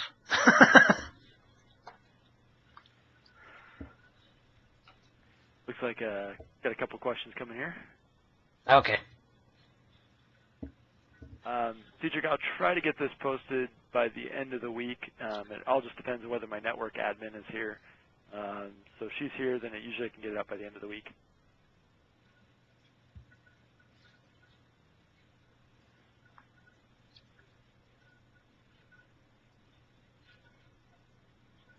In terms of the question posed about the RTP market and the PID controller, I don't believe we have.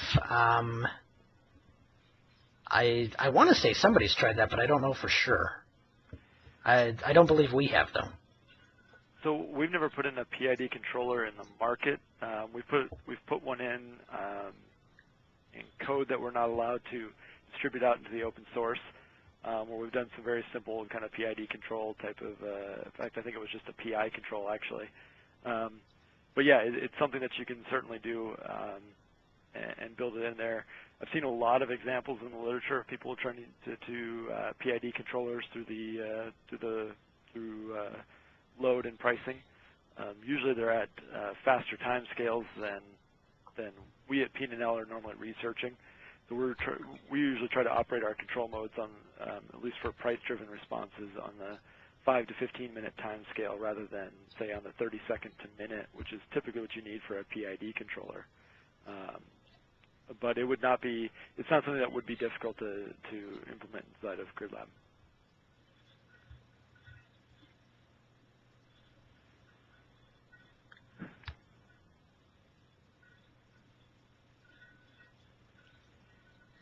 Yeah, the way that I would probably approach that, for example, if I was going to sit down and try to do that, especially since it's looking at driving the price, it's probably something that I would actually build directly into the auction object as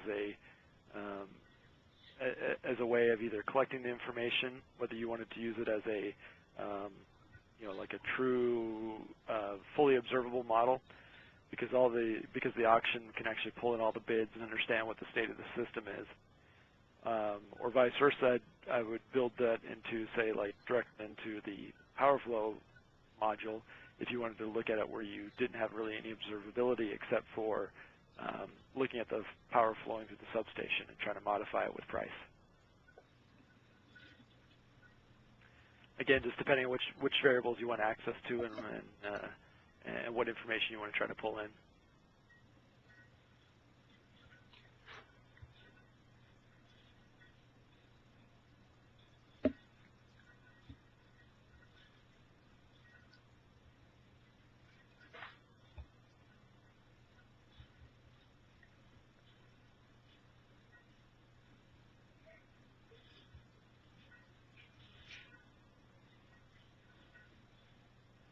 I see a couple more people typing questions here, so we'll just hold up a sec.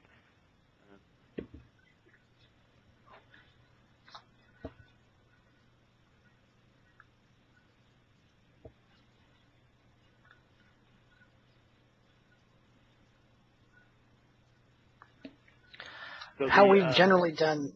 Oh, go ahead. Go ahead, Frank. No, you can go ahead. You started first.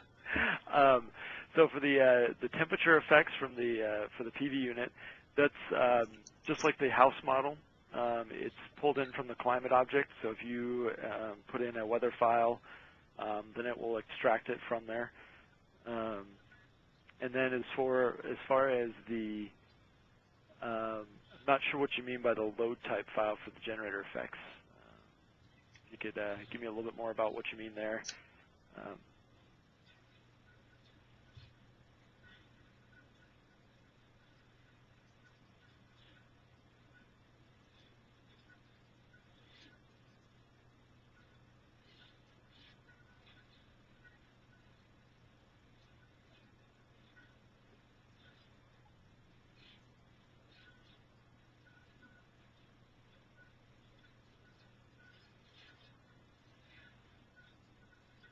Oh, okay, I got you. So, so if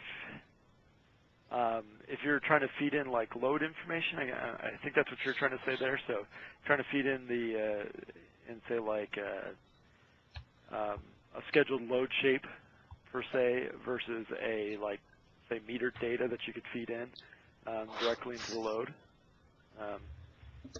Then there's a couple options. You have your schedules, you have your players. In some of the newer versions of GridLAB, you also have databases that you can feed the information through. So, like the limitation on schedules is that they don't go less than 1 minute increments, and you are limited to the number of different entries that you can put into the schedule itself, namely about 256 different entries is the maximum that you can use. So anything beyond that, you need to use like a player file, which is really just a slightly different format of CSV reading, or a CSV file. And at that point, you can put in any data you want at any time increment, at any length, whatever it might be. The only limitation you run into there is operating systems only allow you to have a few hundred of those open at any given time. So you actually can start running into your operating system limits where it won't allow you to feed in any more than a few hundred players at a time, at which point then you need to move over to the database, either in the version 2.x, you can use ODBC, or in version 3.0, you can use MySQL.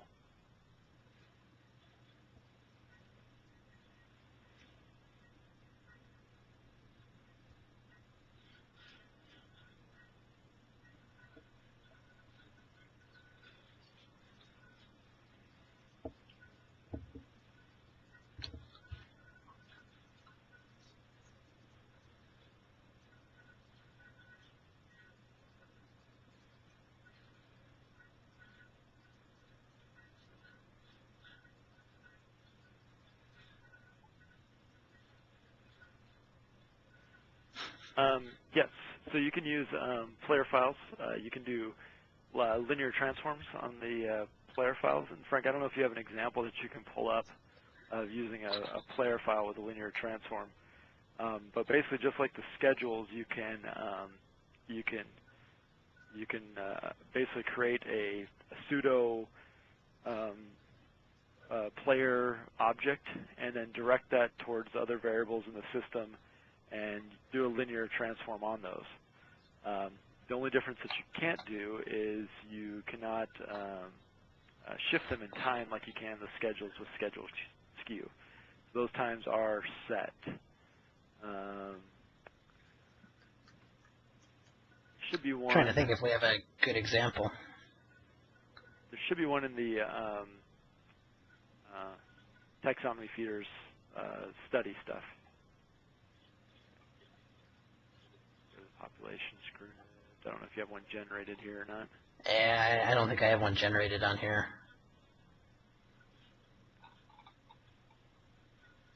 We could run one real quick, just to show it. Yeah. Wow. So yeah, no, Bob, you've got it exactly right. So it's just basically an MX plus B transform. I think we go over it in the Module 1 presentation too, actually. But the units and values of M and B, because you're playing this into a property, it's assuming that you are going to put your units into whatever that property requires. So for example, thermostat set point, it's going to assume that you've already converted it to degrees Fahrenheit. So then MX and B should all be in those same units. If you don't put them in those units, for example, you leave them in degrees Celsius, it will just treat them as degrees Fahrenheit and won't do the proper thing. So you'll need to, when you do that transformation, make sure that you have them all in the right units. Here's the only real example I could find. I don't know how easy it is to read, but basically this one isn't doing the transformation, unfortunately. I thought we had more inside the feeder generator one. I thought so too. But I think we did schedules on a lot of those, actually. Yeah, let me see if I can find one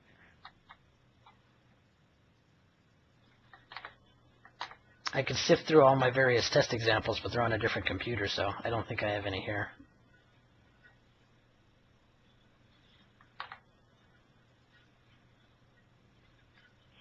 Although if there was one in Module 1, maybe I can find it here real quick.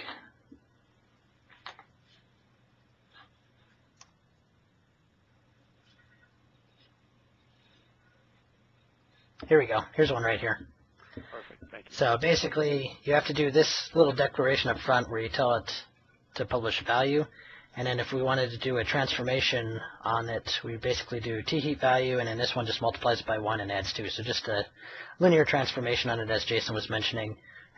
You lose the ability to shift it in time, but that way if you had kind of a common load shape, you could apply it and just kind of scale it and offset it to a bunch of different houses.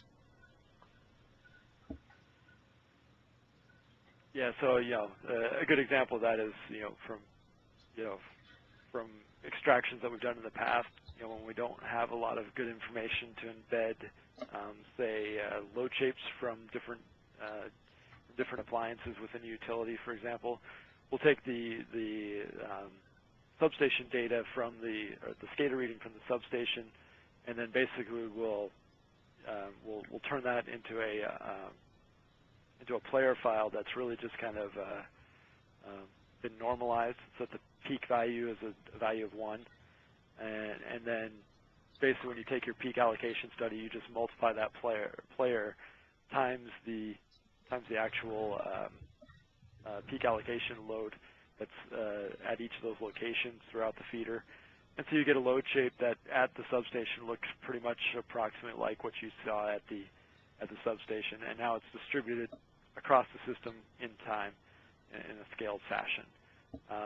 It's obviously not as an intricate model as if you were going to replace those all with like houses and battery models and things like that, but it gives you the first representation of how to distribute that load and do a time series of that load shape.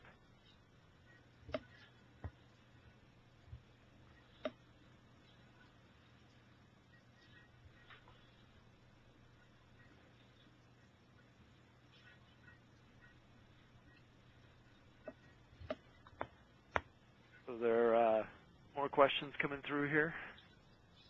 Really, this is kind of your guys' time to ask us questions and see if we can help you move in the right direction. Again, feel free, if it's easier to unmute yourself and use the phone, please feel free to do so. We just mute during the presentation just to keep out the background noise.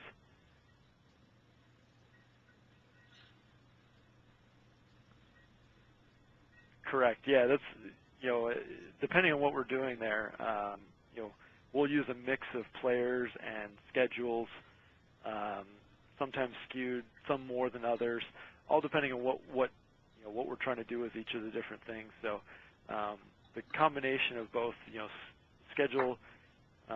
scaling schedule both in time and magnitude is hugely important, especially when you're looking at trying to use some generalized load shapes for, say, like, what is the usage of lights inside of a population of homes, and then combining that with the players and the player transforms also has some pretty important applications at times.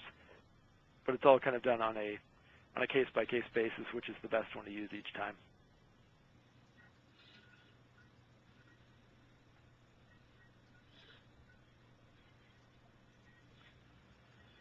So unless there's any other questions,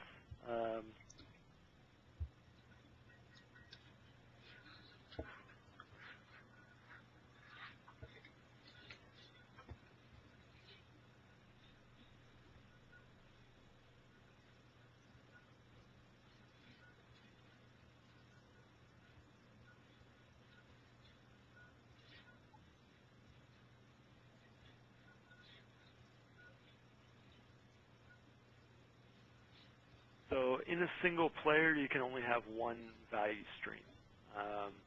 That value can, of course, be anything you want it to be. It can be a complex number, a double. It can be an enumeration. So any property that GridLAB-D supports, the players support, but it's only one column of data at a time. So if you have, multiple pieces that you want to move in, you're going to have to use either multiple players or use something more along the lines like like the database structures.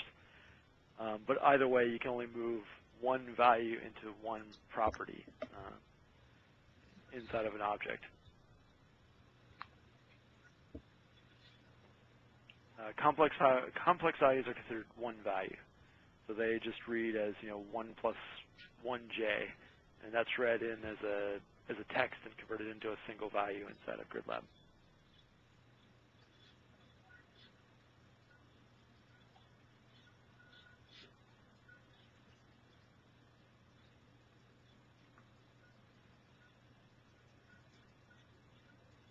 I thought we had an example under power flow, but I don't see it, so. Oh, this one might work. The voltage. There we go. Those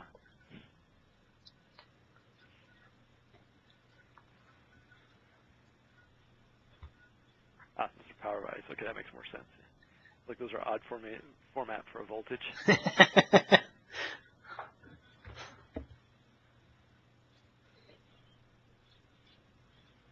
I don't know, Frank. Do you know if I've never actually looked if we support decimal degrees inside the lat longitude. Have you ever looked at that before? I don't know for sure. The only way I've ever actually looked directly at the lat and longe things is when they're reading out of weather files, basically, and we usually have to convert them to a decimal degree, so I would say you should be able to, but I honestly don't know. Because the property itself lets you put them in. It basically forces you to format them that way, but I don't know if it'll let you do that from the GLM level or only on the back end, so. Right, as I say, internally, I think it actually handles everything in decimal degrees rather than degrees, minutes, seconds. Yeah, but the parser may not be set up to do it right. I don't know, we can try real quick. Well, I think Bob said he tried it in the parser and it doesn't work, so.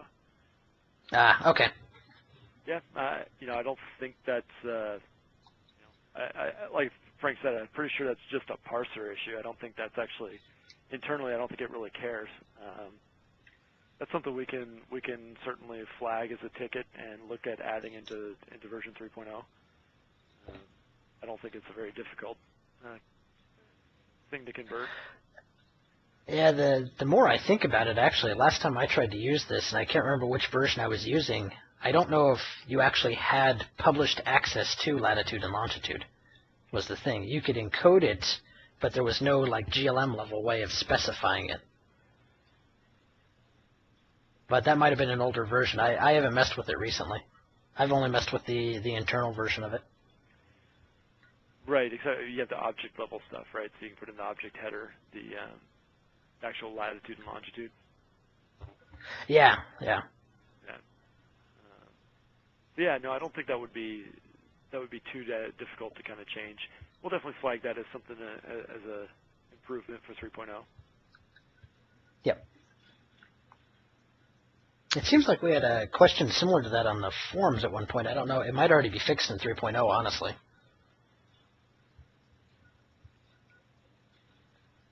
So, so the KML, the KLM output, no, the KML, yeah, as far as I understand, still works in the objects that it's implemented in. So that was something that was put in way back in like version 1.1. And it was really put in there to do exactly what you're talking about, to do visualizations in Google Earth. Fortunately, the funding for that ended when DOE switched from a lot of their visualization projects into more analytic products. So we didn't expand it any further than what's in there. But as it is, the power flow module itself is about 95% supporting of KML right now. In fact, in fact, we were looking at it just the other day. There's just a couple of little things like certain objects don't support it. and things like that, but the KML itself is actually supported inside of PowerFlow. Outside of PowerFlow, there's almost nothing. So things like house objects or inverters or any of those type of things don't support it. But it's literally, I mean, it's the addition of it is not difficult if you wanted to add something like that in there.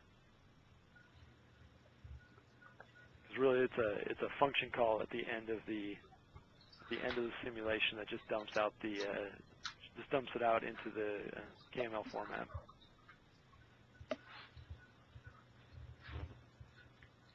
I don't know if it is described anywhere. Let me take a look here, see if I can find it. It's supposed to be, I mean, it's effectively in Google Earth format, so it's a pretty standardized format, so it should just match the format. Frank, I don't know, have you ever looked at some of the KML output? I have not specifically. I've glanced over the code a couple times just to kind of see what it did, but I haven't ever actually used the formatting, so I don't know what it's actually structured as, or if there have been revisions and ours is out of date or anything like that. In terms of the other one that popped up, Grid Command, I believe that is only a purchase service. I believe Battelle is selling that. I don't know what their pricing structure is, though. Yeah, so a little definition there. So we're Frank and I are both Battelle employees, but we work for Pacific Northwest National Laboratories, which means that we're actually not really in the corporate structure of Battelle. We're actually more in line with DOE than in with Battelle. Grid Command is a product that Battelle corporate has developed that supporting the AEP Grid Smart demonstration project that they are now trying to determine what their whether it's something that they want to sell or what they're trying to do with it, whether it's just a like I said, a purchase service or anything like that. My impression is that right now it's definitely not going to be something that will be available for free. But if you'd like, I can put you in contact. Shoot me an email and I'll put you in contact with the person who is kind of putting that all together and trying to figure out what's the best way to move forward with it.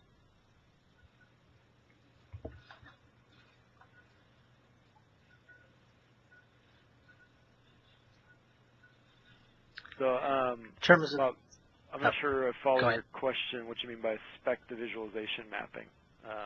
You could certainly, either through the HTML HTTP server, you can actually extract voltages in PowerFlow at any given point or all the points at any given time, either in real time or offline.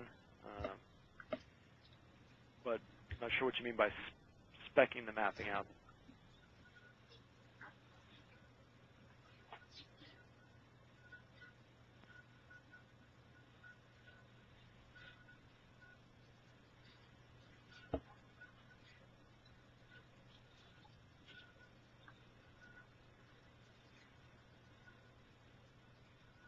Currently, all it supports right now is just a direct connection. So if you, at your nodes, you would have your two locations, lat, longitude, and then it would, and then inside of your link object, I think you can actually go in there and add in some kind of, like if your link bends around corners, basically you can add in some of those type of things.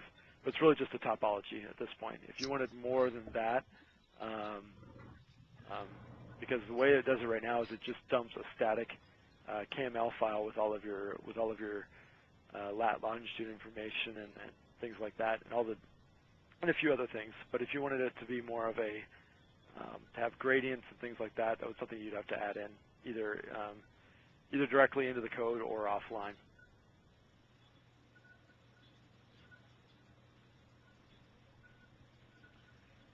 But it's certainly doable. So Frank, I don't know if can you pull up the maybe just the node code, scroll down to the KML output. Sure.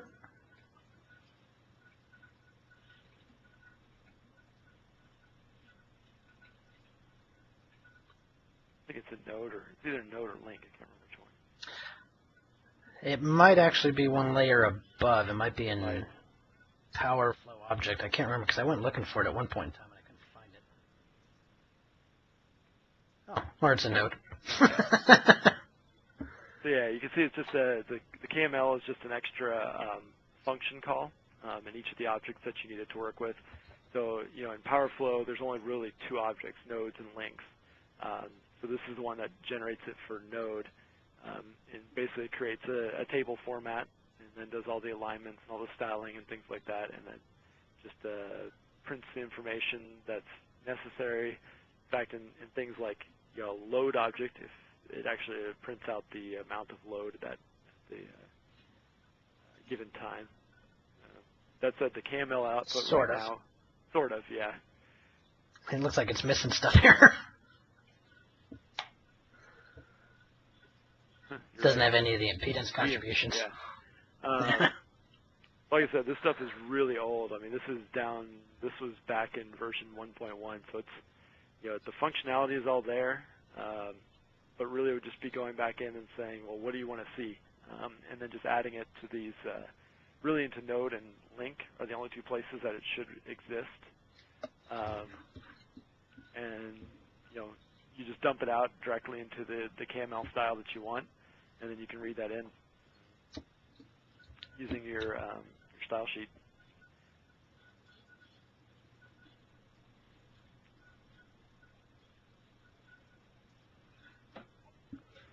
If I remember right now, it's if you drag just this straight file in there, it would look like a bunch of dots and yellow lines in between them. If I remember what it looks like. Yeah, it's something very similar. I can't remember what color the lines are, but it is very much just the topology and kind of a grid structure. Yeah, and it is static. It's only end of simulation, just like the XML output. Yep. It hasn't been designed to do anything real time, and I would not recommend actually doing that directly as a real time. Unless you had some very specific applications that you're going to want to actually, create basically all of your different application layers. If you were trying to do that as a real-time application, right now, the better way to do it would be to use the HTML server mode, and then extract it that way, and then parse it offline into what you need. And relating to Bob's question, just looking at the code here, I don't see anything that really distinguishes the line types. It looks like it wouldn't be too bad to add into here, but as it's written, it doesn't make any distinguishing between underground, overhead, or anything like that.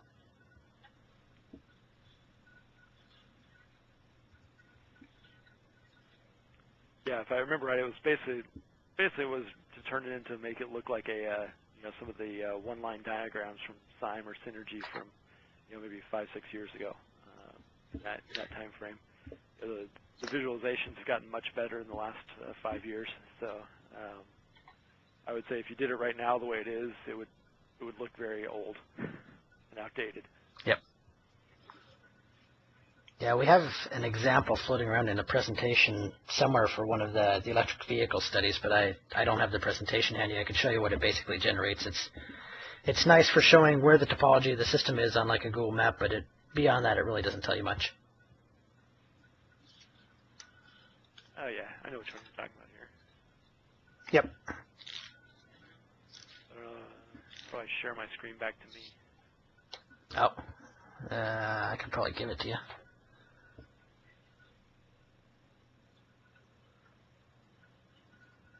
Or actually, what happens if you just try to share? Does it let you, or does it yell at you?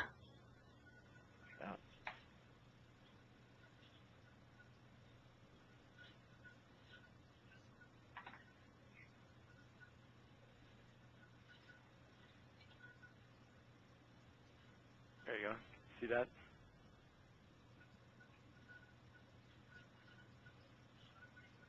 I think it's deciding what to do here. Oh, there we go. Yep, that's the one I was thinking of.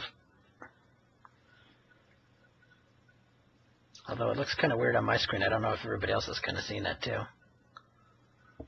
think my computer was having problems there. There we go.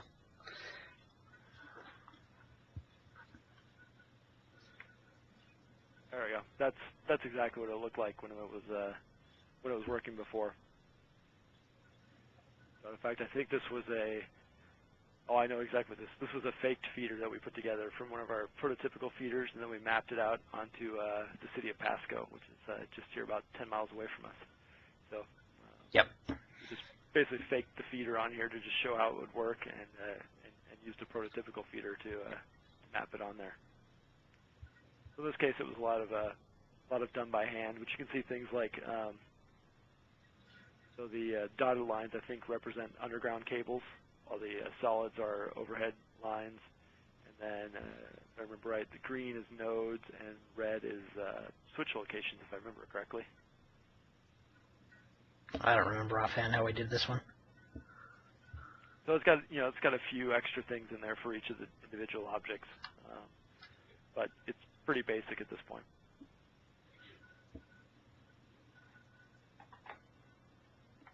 But yeah, if it was something that you're looking for doing like a real-time visualization, I probably wouldn't go this route, at least as far as updating the information, because it really wasn't designed to access that information kind of on a real-time basis. It was really just as a static dump at the end of the simulation. The HTTP HTML server was much more designed to do the extraction of lots of information all at once while the model was running in the background.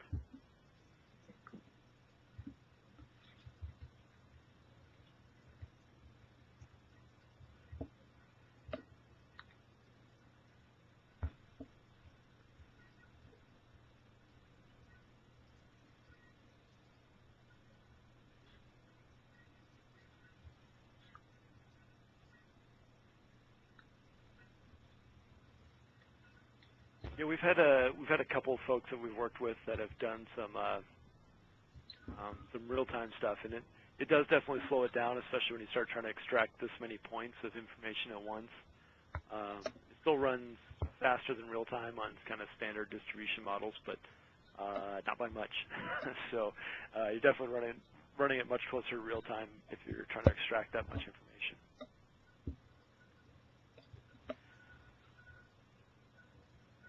All right. Any other questions? We kind of went a little off topic, but that's okay. As long as people are getting the information they need out of it, that's quite okay.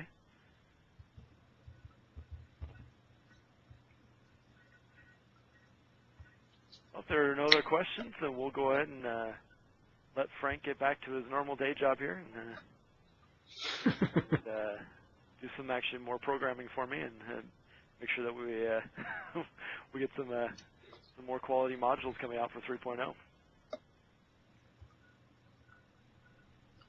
All right, everyone. Well, have a good day and enjoy the rest of your day. And we'll try to get this posted up. So if you have any follow-on needs or questions, then don't be afraid to use the forums or shoot us an email, and we'll try to answer them best as we can. All right, everyone. Have a good day.